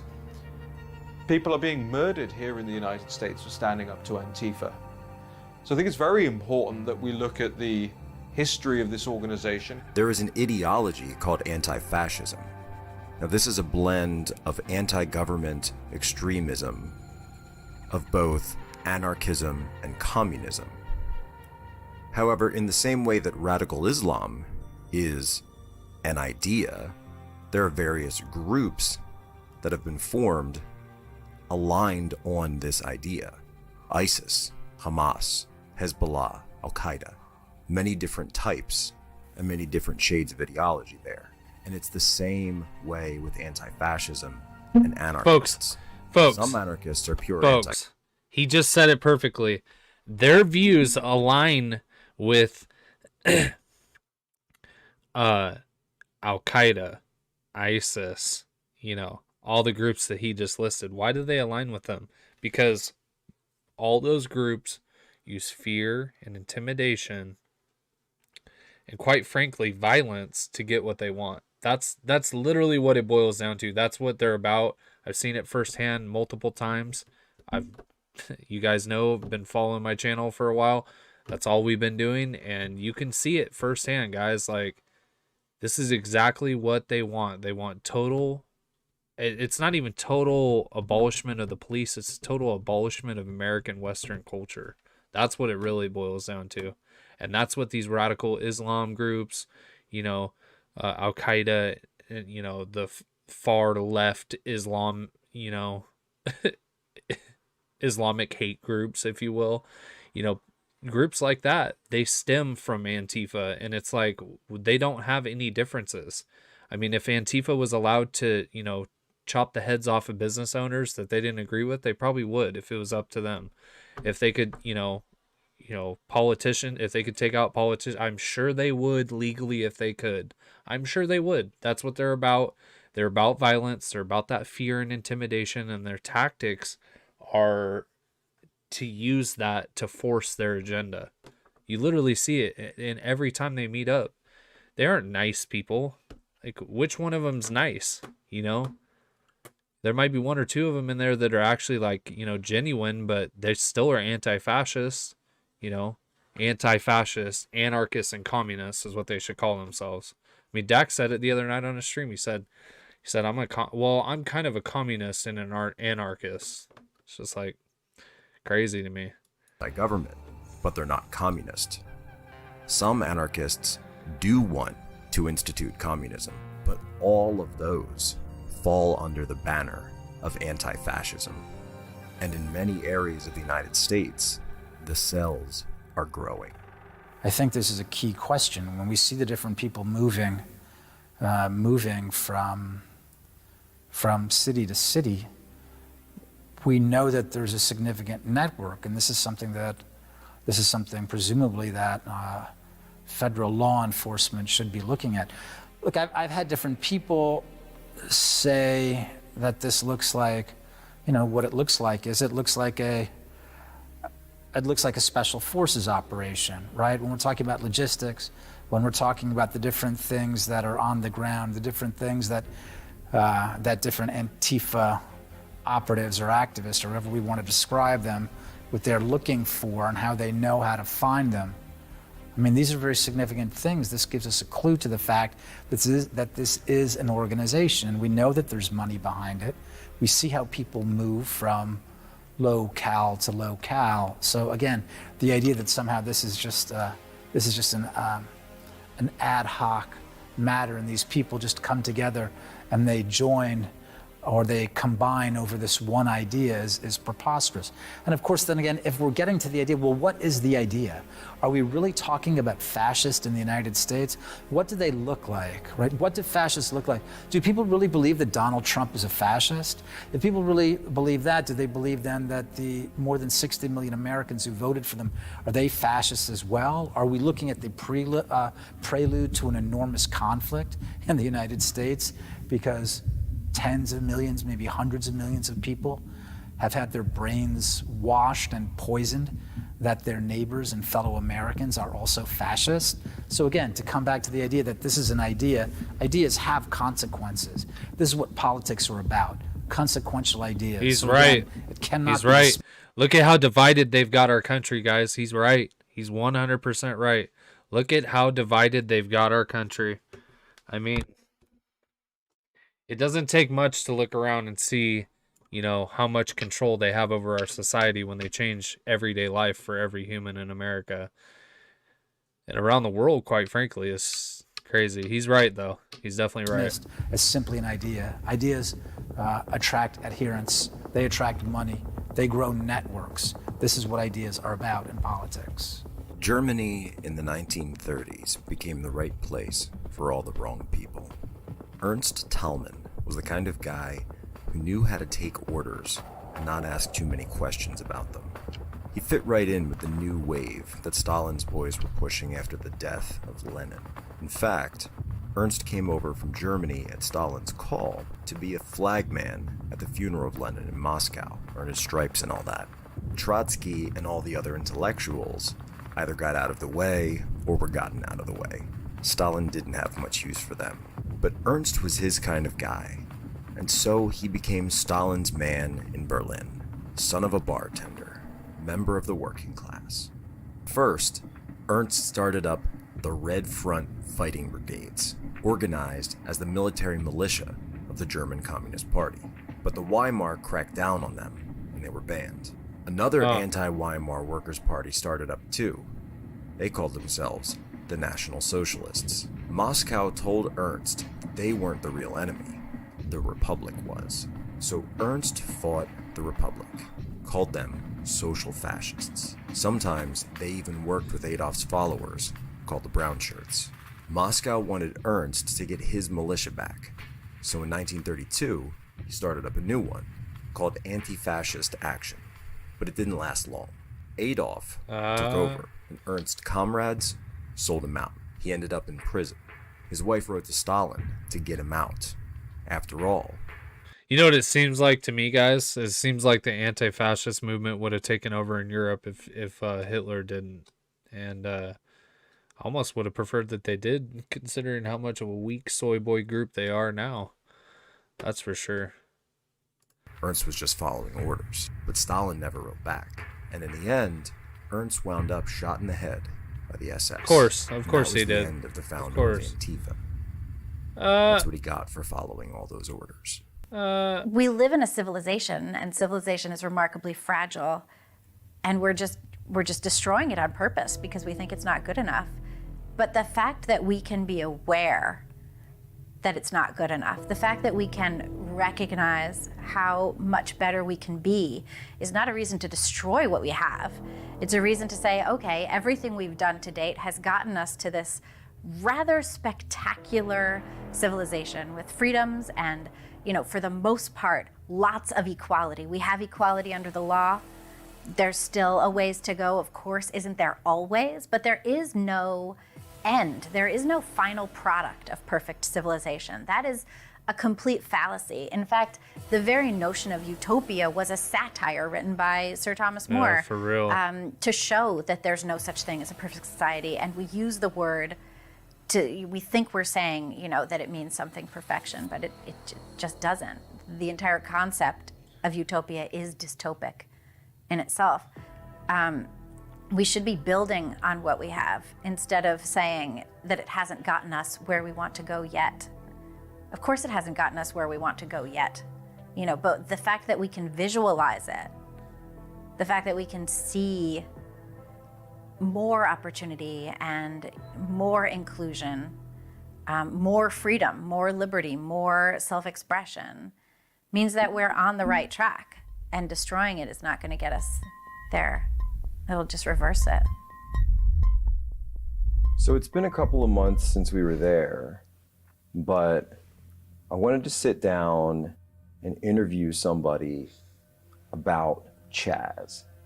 And when I thought about it, I said, you know, the person I've got to interview is the person who was there with me on the ground day after day, night after night, wearing the black mask, my brother. I couldn't really liken it to anything aside from maybe like a concert I had been to, or just like another protest. He said like a concert. I was very willing to show up, be a part of it, and see what it was really about. Made me very curious when there was the statement that a country was being formed. T. Jessman, thank you for the follow on D-Live. Appreciate it. Inside of our own country. So that made me very curious. And to see that it was growing and no one was taking action to slow it down or just outright stop it. What was it like the first time you walked up to those barricades and set foot inside Chaz? I was expecting it to be scary and have, you know, people dressed in black, and one of the first memories of walking up was that, to the barricades. Like, you had Antifa guy, you know, the general black, the backpack, the red, and then there's like 1, 2, 3, and at the end was a guy, just a regular guy, but in a full knight's costume or a getup. When it was authentic, and I went up to him and I took a selfie with him. He's like, Jack, where are we? Like, is this the Renaissance Fair? Or what does it mean inside Chaz when someone's having a bad day? As we were walking up, you remember there was one guy, he was having a bad day in his Beamer. It was like, we came onto the perimeter, and yeah, this guy was just, you know, you had Chaz and you had like free food, free drinks, people doing sidewalk chalk, and then this guy without his shirt on just punching his windshield out. It's a new country. You know, he probably thought he could do whatever he wanted. I don't know. But yeah, that lasted well over an hour. And that theme would continue throughout the weekend, where something that did not fit the narrative occurred, and they were ill-equipped to handle the situation physically, or mentally, or spiritually. So the street preacher, that was... Oh my God, that's him. Not long after. That's our street preacher. The same day, Saturday afternoon. And we would find out later that he was actually a street preacher. It wasn't some type of LARPer. He and 2 other individuals were there carrying on missionary work. You know, he was attempting to go down the main street to one of the stages and get on the stage to preach the gospel. He wasn't intoxicated. We saw this guy. Wasn't being violent. He didn't have any weapons. How were they treating him? Terribly. Dragging him across the street. And that was that blew up on the internet like shortly after. He was taking a stand, really. He was like, people need to hear what I have to say. Why won't you let me go on the stage and say what I want to say? That's where he was coming from. But they said, no, you're not allowed on the stage. Damn. They were on his neck at one point, and like smothering him with his own backpack, pinned up against the fence. Multiple guys. He had a Bluetooth speaker that he wanted to preach from, and he was just curled up in a fetal position with his speaker. And even still, completely, like, basically silent, but they still held him against the fence. You were filming it, and I was standing by, and people would walk by and be like, hey, what's going on here? And I would tell them, but oh my God. It was Chaz security. They would say, oh, nothing, you know, this guy's just having a bad time. Like, you know, you don't really, it's nothing, you know, you don't really need to record that. Like, you know, we got it under control. You got to give credit to the preacher himself, because he kept up his fight for over an hour, and he kept going up the hill, and they kept following him. And even his buddies were like, dude, let's get out of here. We got to go. And he said, no. Thank God he wasn't injured. I was expecting that, honestly. I mean, in broad daylight, because I'm still getting acclimated to the situation. Like, it's a new country. I was very much interested with like violence and how that was, you know, treated. A few days later, people got shot. And then, only then, were actual ambulances called in. So what did it mean then that all of Chaz started with the East Precinct police standing down, being given that stand down order? They flee the area for about a month. And then Chaz builds their own emergency response force and police force because it wasn't a utopia, because problems kept happening. So you don't have police force there, and you do have these social workers or these medical students, graduate students, pretending to be medics, but they don't do anything. They don't take action. We dressed like them, we acted like them, we made sure they wouldn't be able to tell who we were, and we blended in. We stayed there for the days, we stayed there for the nights. We saw what they wanted us to see and what they didn't want us to see.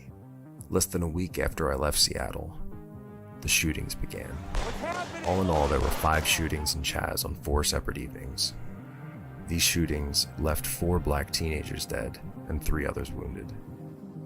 In the final shooting, anarchist militias that have been running the barricades opened fire, it's reported, on 2 black teenagers driving an SUV, killing one of them.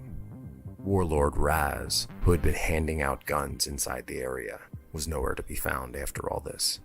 He disappeared, and Mayor Jenny Durkin promptly blamed the entire situation on someone else.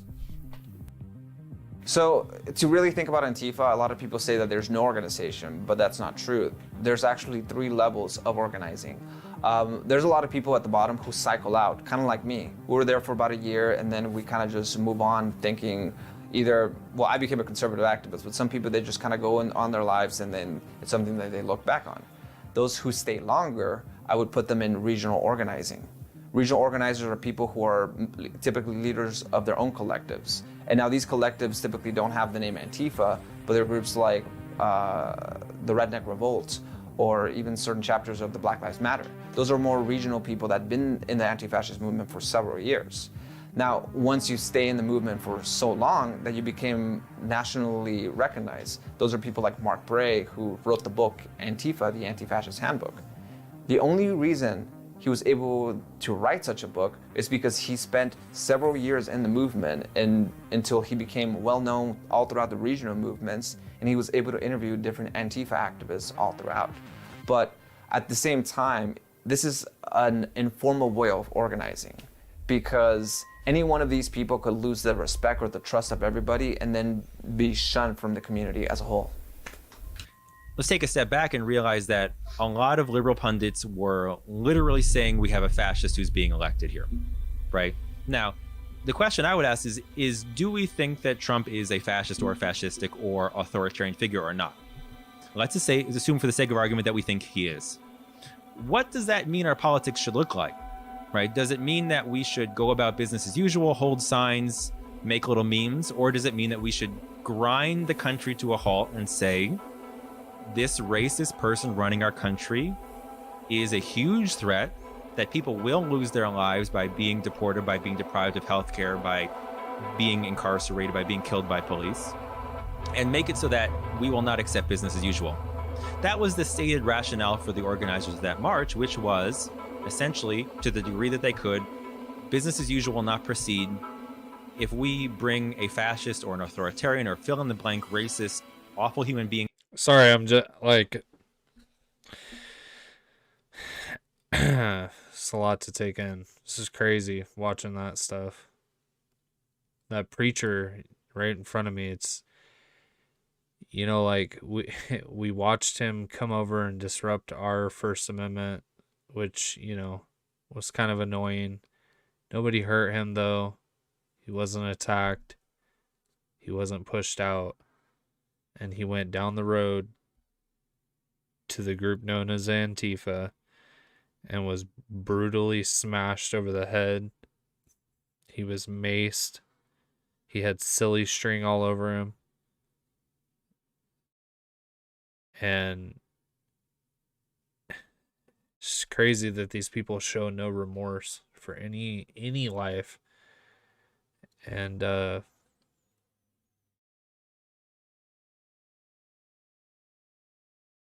don't know how we can live in a society together, man, where one group of people are allowed to go out and smash windows, hurt people, break laws, hurt cops, say some of the most vile things, and walk off scot-free. Yet patriots commit the same crime and we're treated like poster children.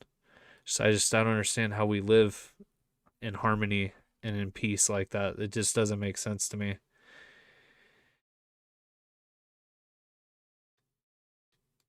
These people were able to control an area for over a month, almost 2 months.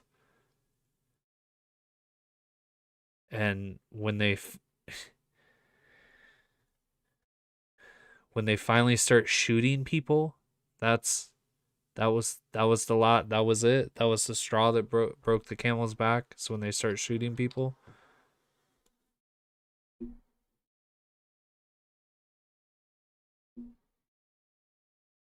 That's fucked up. That's disturbing to me.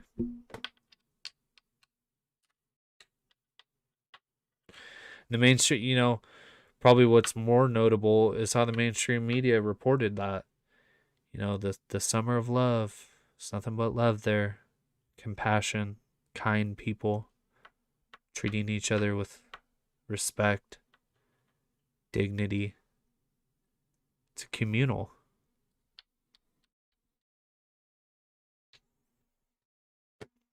It's crazy. To run this country in a way that will necessarily cost lives, maybe breaking shit is a way to make that clear. That was the rationale for the people who engaged in property destruction at the march. Whether or not people find that to be a convincing rationale all has to do with your assessment of the situation in your politics. But that's where the perspective was coming from, and in that sense, I think is in line with an anti-fascist perspective, which is you assume that when people say that they want to organize some sort of authoritarian racist society, that they mean it. A lot of my experience comes from reporting in the Middle East. I lived in Lebanon for several years, where Hezbollah is the only existing armed militia inside of Lebanon, and Hezbollah is a front for Iranian interest on the Eastern Mediterranean. Actually, now with the Syrian war and other things, it represents Iranian interest around the region, and that is actually how I see Antifa. It's a frontline militia that represents and fights for different. I'm not sure if I would say simply Democratic Party causes. The way that I've come to think of it, much more in terms of a uniparty. There are shared interests, and if we put together the timeline of what's happened in the United States since the descent or advent, however you want to describe it, of the coronavirus, if we put the coronavirus together with the activities of Antifa, the razing and looting of American cities, I think that's rather significant, and that is how it's supposed to be looked at. If you look at the price that neighborhoods, that small businesses have paid, and you look at the different people who have profited, and I hope this isn't taking it too far away from where you want to go, but I've come to think of these people. The different bodies and institutions and people who have profited most from the ravages of the coronavirus, and again, the razing and looting of American cities, both the Chinese Communist Party and what I call in the United States the China class, which is the corporate, political, and cultural elite whose center of gravity is its relationship with the Chinese Communist Party. So I see it much more like that than strictly in terms of Democratic Party interests. I see it as a much larger and much more dangerous thing. And again, this is why I believe that why Antifa has become, unfortunately, but indeed more relevant than it has been in the last several years. I mean, I think that people perceive there is a real fight going on and there's a threat to their interest. And this is one of the things that makes Antifa so significant for them, and why they, I think probably existential is probably a pretty good way to put it, insofar as their interest, again, their center of gravity is tied to their relationship with the Chinese Communist Party. The main goal of Chairman Mao's Cultural Revolution in the late 60s was to destroy every vestige of one of humanity's oldest cultures, and to a remarkable degree, it succeeded. In America, the social justice revolution shares some features of the Chinese Cultural Revolution.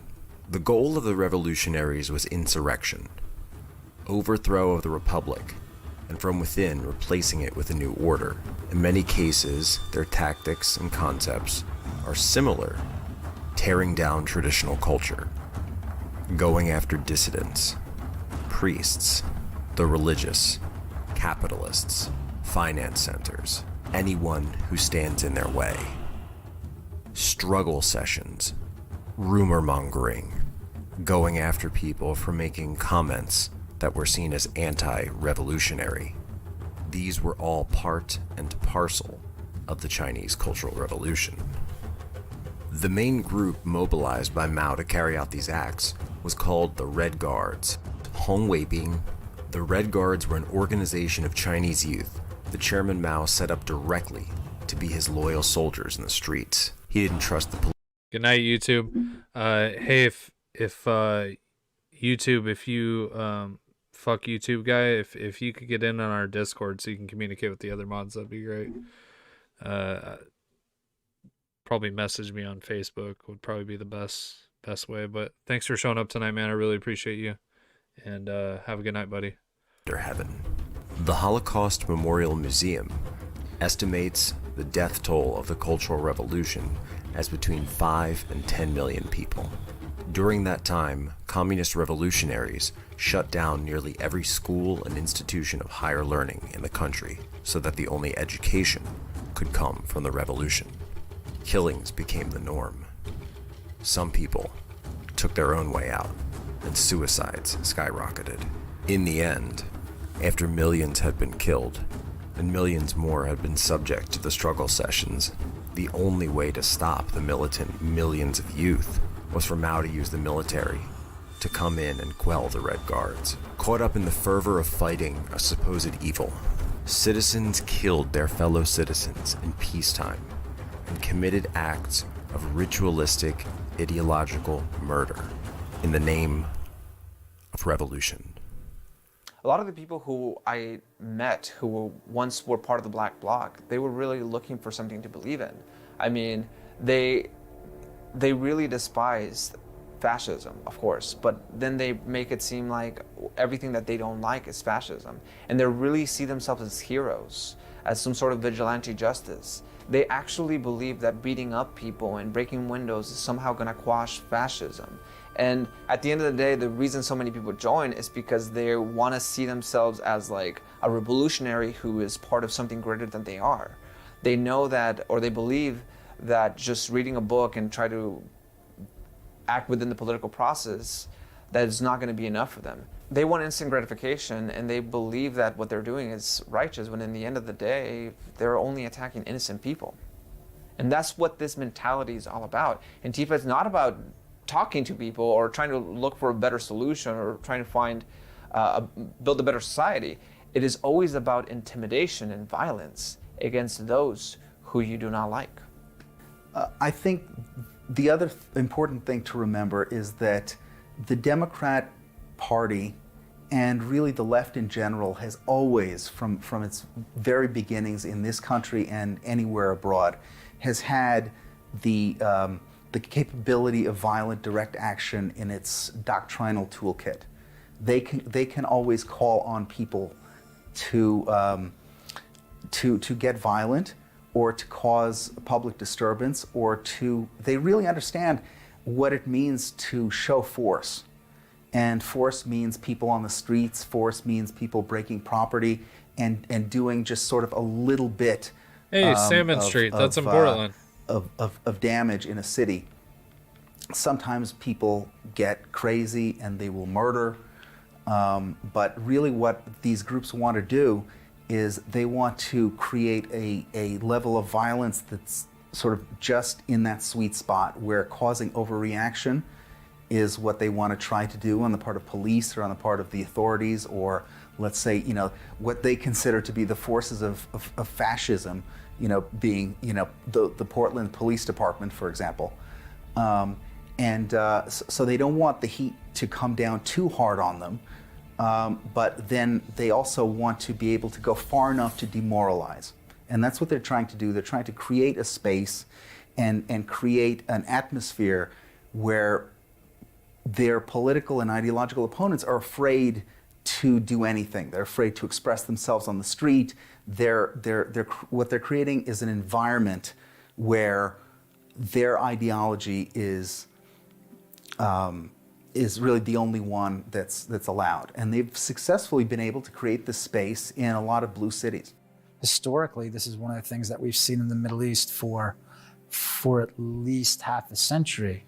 Of course, the Iranians went to train in Lebanon. We saw what happened. We saw different German armed groups.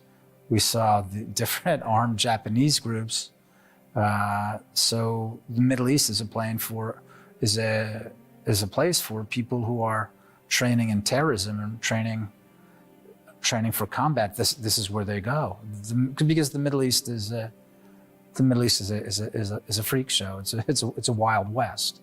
So the people who are plotting terrorist operations or plotting different terrorist programs, it's a perfectly convenient place for them to go and get lots of training. Antifa has always looked for ways to rekindle the glory days of anti-fascism on the battlefield. And in the mid-2010s, they found an unlikely opportunity: the Syrian Civil War. Just as ISIS recruited Westerners to its cause, so too did other factions in the Civil War, ones that have not received much scrutiny from our media or national leaders. Some studies show that as many as 800 traveled to the violent border area of northeast Syria to fight in what they called the Rojava Revolution. Again, they took the name International Anti-Fascist Brigades. A study by King's College of London Those are showed that Americans. the largest number of foreign fighters. Those are Americans, by the way, fighting against our allies. Okay? Crazy. Were hundreds of Crazy, Americans, man. followed by British, You can't make French, this shit up, man. Canadians, and of course, It's crazy. Germans. Their goal Wild. was to aid the local militias in creating a new stateless, anarchist country. These local militia were in fact the Syrian arm of the PKK, a terrorist-designated group by the United States, the European Union, and Turkey. But of course, because the international media was on their side, they were praised for this. This is our Stalingrad. The revolution must be defended. Therefore, we announce the creation of the International Revolutionary People's Guerrilla Forces to defend the revolution in Rojava. Comrades, in the occasion of the 101st anniversary of the Great October Socialist Revolution, we as communists in Rojava Notice how he said comrades. are sending greetings to all our brothers and sisters around the world. The October Revolution showed us that a revolutionary change is possible, even in the darkest times of tyranny and oppression. Would ask them, which is something I've asked every leftist who supports Antifa, the quote-unquote organization, where were you at in Standing Rock?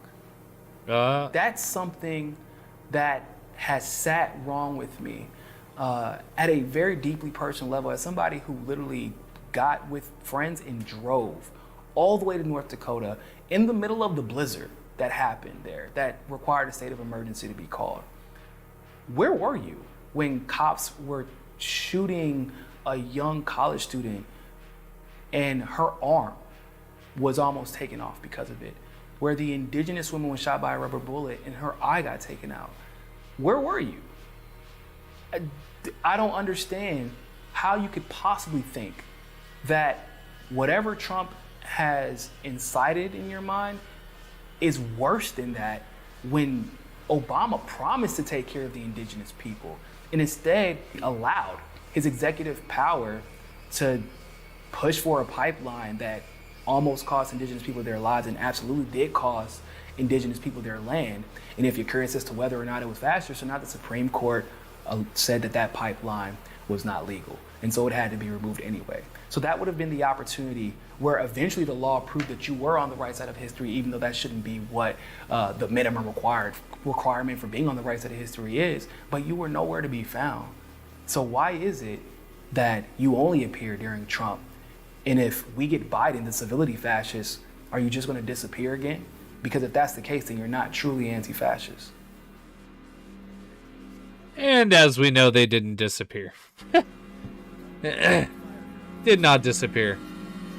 Had a history of obsession with violent ideations to include mass shootings, and had expressed a desire to commit a mass shooting. The FBI now investigating evidence they say shows Connor Betts was exploring violent ideologies. ABC News has also learned of a now deleted Twitter account believed to be linked to Betts, describing himself as an anime fan, a metalhead, and a leftist. We're learning disturbing new details about the madman who carried out the massacre in Dayton. Shooter is down. 24-year-old Connor Betts fantasized about killing people as far back as high school. We found eerie photos on his MySpace page showing his face covered in a bandana. In another, he's wearing a gas mask. He posted these bizarre writings: bloody massacre, absolute carnage, and all must be annihilated. He also tweeted, "I am going to hell and I'm not coming back." Among the 9 he shot to death, his own 22-year-old sister, Megan. You know, another like viral clip that came up on Twitter, and it was in course, Seattle. Of course. And it was a group of young girls, and they were walking into a residential street late at night. Maybe 20 of them. You can't really see it, how many there are, but they have a megaphone, and they're chanting together, you know, the call and response. We're fighting for you, we're fighting for you, we're fighting for you. And they're calling up to these homes, and then one of them yells, "Michaela, we see you. Come march with us, come march with us."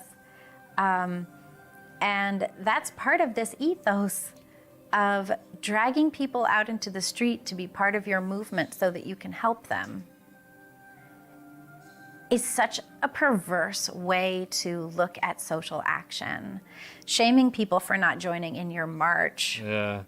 You know, burning down their stuff because they're not joining you, or because, you know... Fear and intimidation. Fear and intimidation. You want them to be doing something fear, else. Fear and you don't respect their intimidation. freedom. You just want to do what you want to do.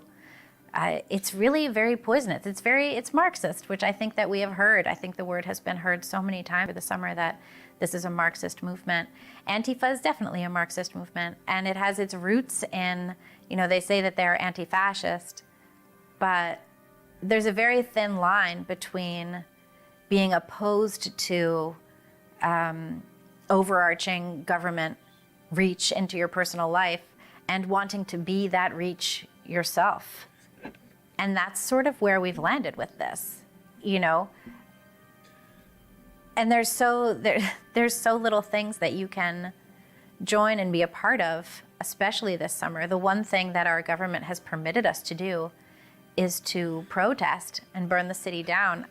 I can't even count how many times this summer I said, you know, the only thing we're allowed to do in New York City is burn it down. People have criticized me for saying that because they're saying, oh, you just don't want to wear a mask. You know, we have to stay inside. How many times have they said that to me? How many times have they said that to me? It just doesn't make any sense that the way to access and maintain freedom is by giving away all of our rights, just one by one. and pretending that we're not doing it. I want to show you what's going on right now while I tell you what we've just learned about this suspect. The Pierce County Medical Examiner has identified him as 69-year-old Willem Van Spronsen of Vashon Island. He has a criminal history that included assault on a police officer and violating a no-contact order for domestic violence. This evening, officers are serving warrants at his home on Vashon Island to collect evidence in this case. Now, there was a protest event outside here last night, and another was supposed to happen this afternoon. A few people who gathered out here believe he may have been at last night's event, but they're not sure why he would have come back here early this morning with a weapon. By the time officers arrived, police say Willem Van Spronsen had already burned one car to the ground and was trying to ignite a large propane tank next to the building. Police say he was also holding a rifle when he threw those devices. A car you see there caught fire, but not the building. Police then got in a shootout with Van Spronsen. That's when he was shot and killed. We were pretty friendly as neighbors, but, you know, it's Vashon. Everybody kind of keeps to himself a little bit, but we did talk. For me, he was a kind of a gentle soul, very thoughtful, creative, very soft-spoken, but, you know, he was a deep thinker. Happened as a car rally in support of President Trump was wrapping up. More insight into the shooting at a downtown Portland protest last weekend. The suspect, Michael Reinell, was shot and killed by police last night when they went to arrest him. We want to warn you, some of this video is graphic. The affidavit includes this surveillance photo, which shows Reinell inside a parking garage earlier Saturday night as the victim, Jay Danielson, walks by. Reinell can then be seen following them. Look as we slow the clip down and zoom in. It's gonna be tough for me to watch, man.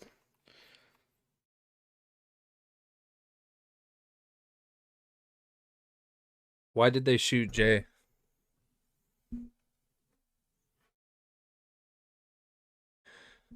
Why'd they kill anybody?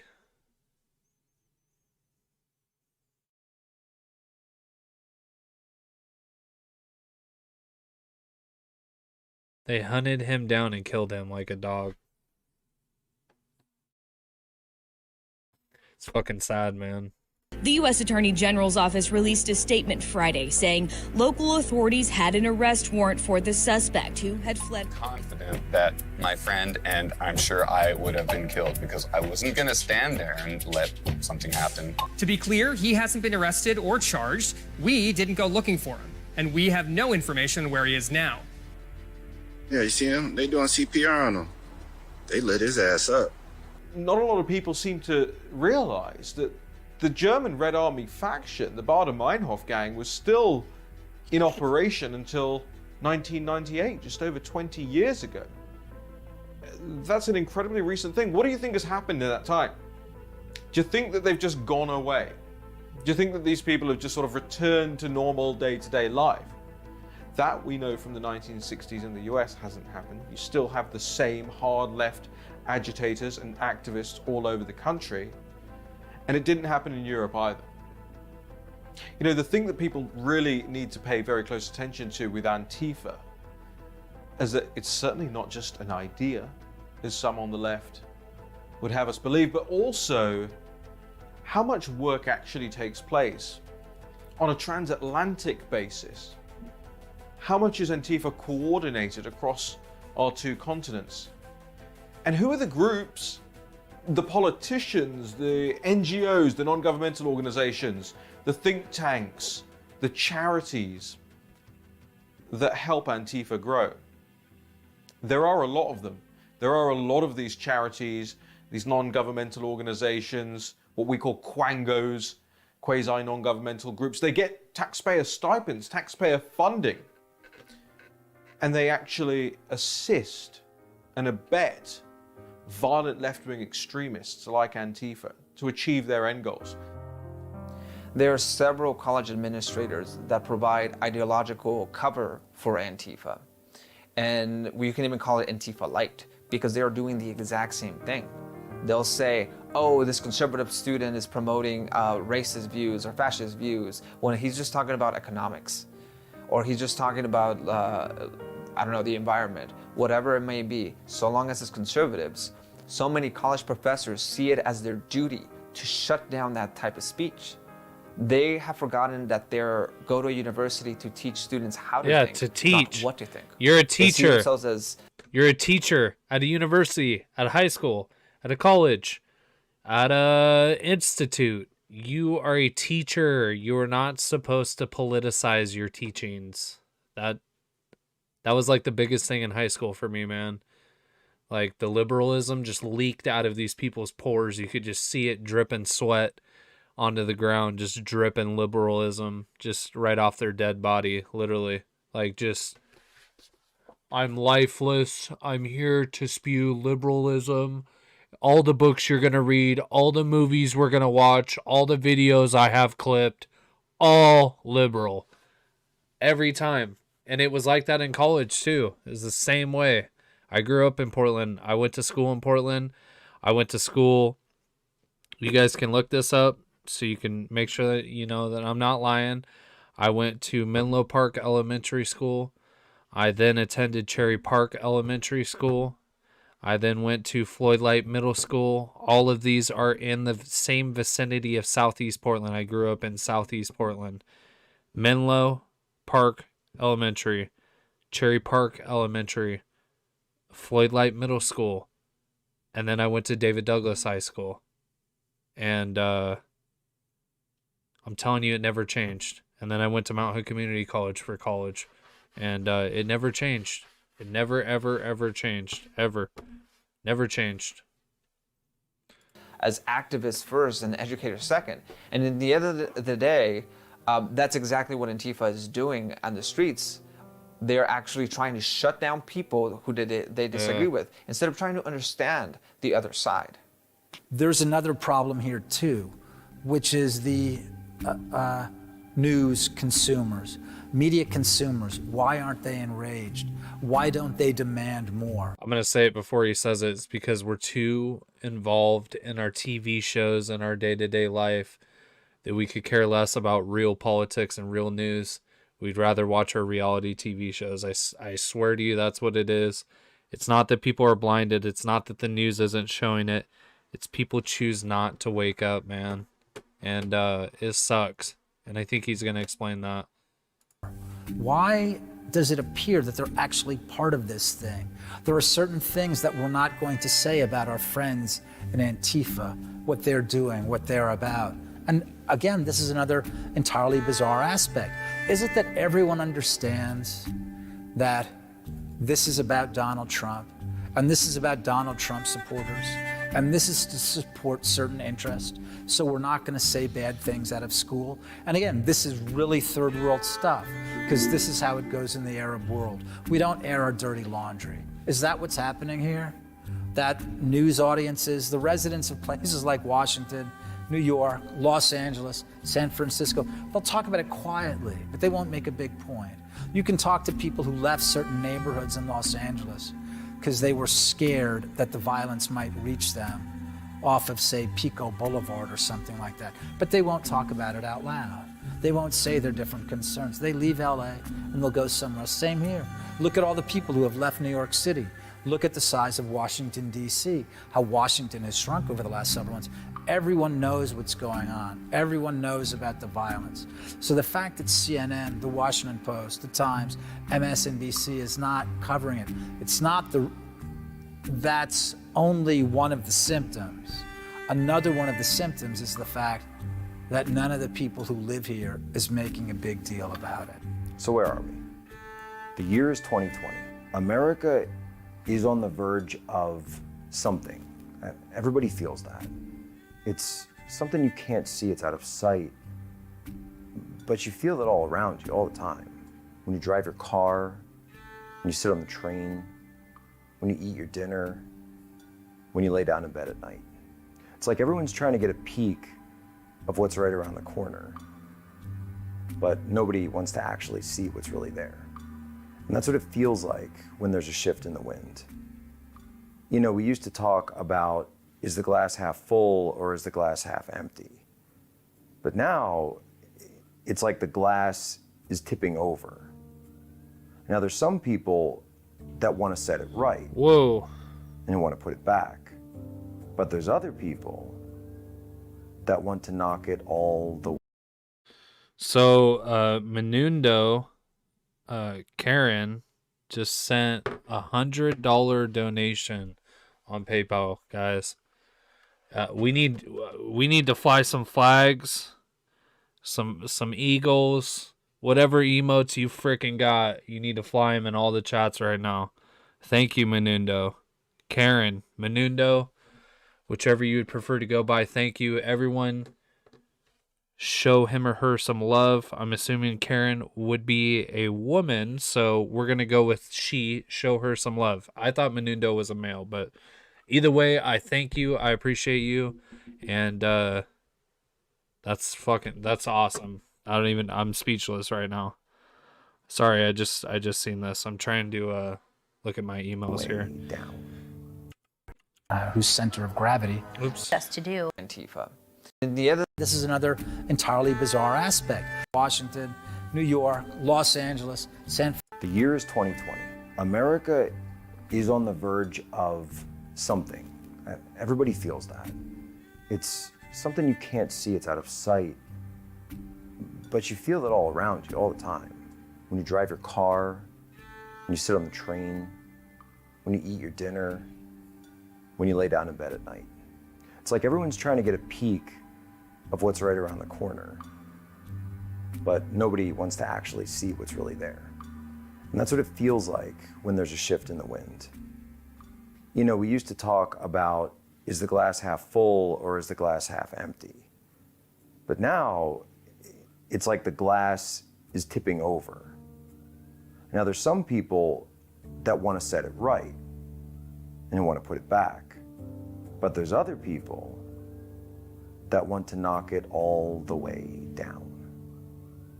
You put together enough bitterness, resentment, mistrust, nihilism, and you have a recipe for taking down one of the greatest creations in human history. They say get a big enough lever and you can move the world. But they never talk about what happens after. Maybe the world isn't perfect, but maybe where it was before is better than where it's going. And maybe I agree with that. the people I agree doing the with that. pushing haven't thought about what happens when it all comes down. As Eric Hoffer wrote, not every movement needs a god, but every movement needs a devil. Politicians, media, activists, and authority figures called up dark, primal forces. As history shows, the results are catastrophic. The goal of the revolution is the revolution.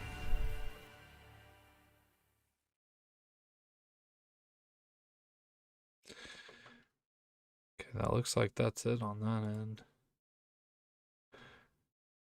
Okay, well, that's kind of all I had tonight, man.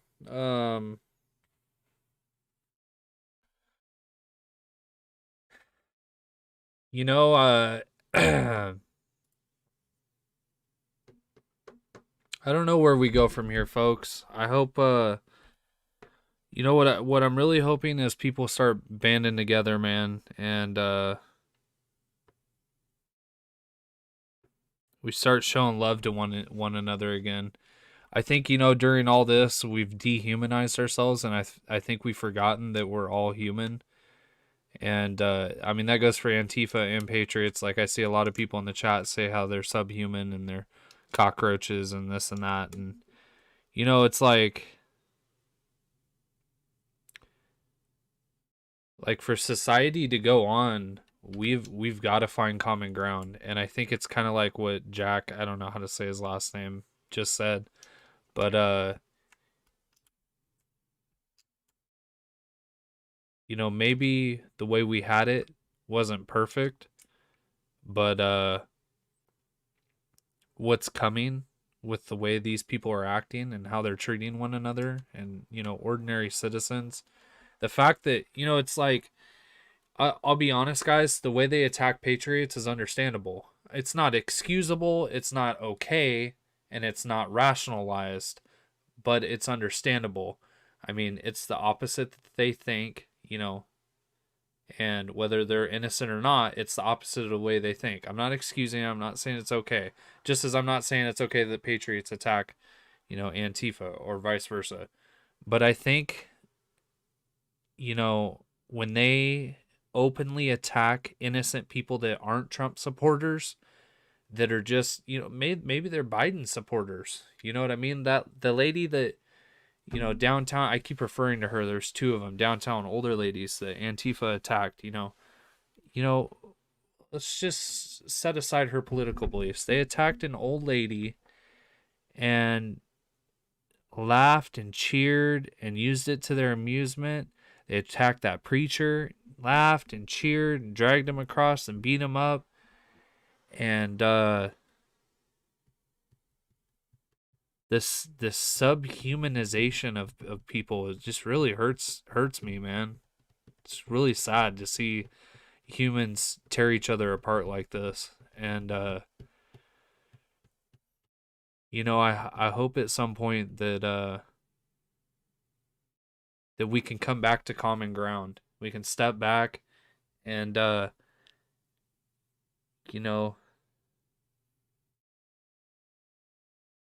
think, one, hold these people accountable to get law and order back in our streets, and two, to, cease the divide. We need unison right now. We need unity. We need people to come together. And I know Antifa doesn't want that, but we need to be the bigger people, I think, as patriots, and push that agenda. Because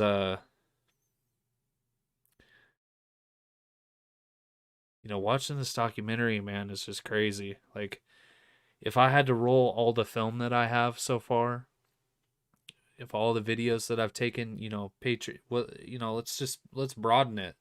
The Patriot films that I've taken, the Patriot events, and the direct action or just protests that the Patriots have had, the direct action and the protests that the Antifa have had, my nights of disrupting them, and, New Year's Eve, all that stuff. If I took it and compiled it, I mean, it's like a PTSD like documentary. You know what I mean? Like, I mean, I'm pretty, I'm already kind of messed up in the head. So it's like, to me, like, watching this shit is just kind of like, well, I mean, I kind of grew up around this. Like, that's how people treated each other my whole life. So, you know what I mean? But to the average person watching this, it's traumatizing. Like, I show my wife videos and, she breaks down crying.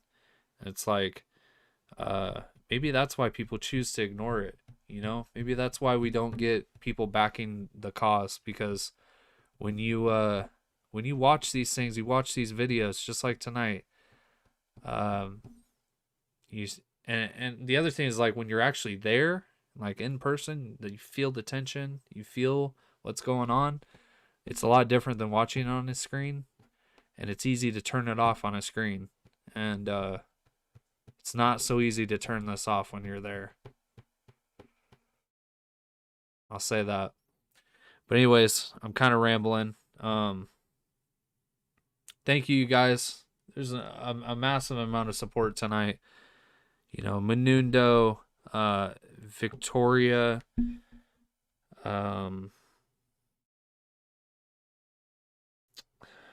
Ryan, DK, I think we had the couple of subs in here tonight, the few subs we got. Thank you. Appreciate you guys. You guys keep the channel going, and we're not giving up. I got a new plan for what we're gonna go. How we're gonna go about this next. There's gonna be some Patriot stuff going on this week.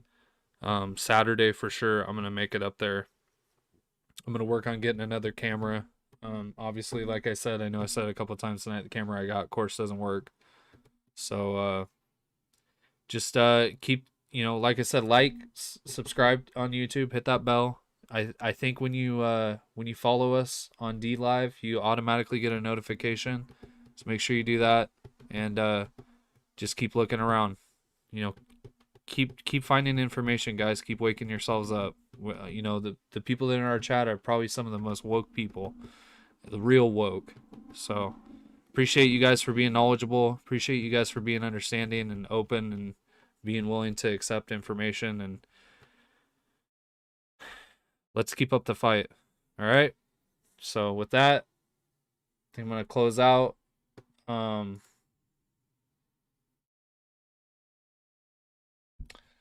on.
Good night, and be checking in for us soon.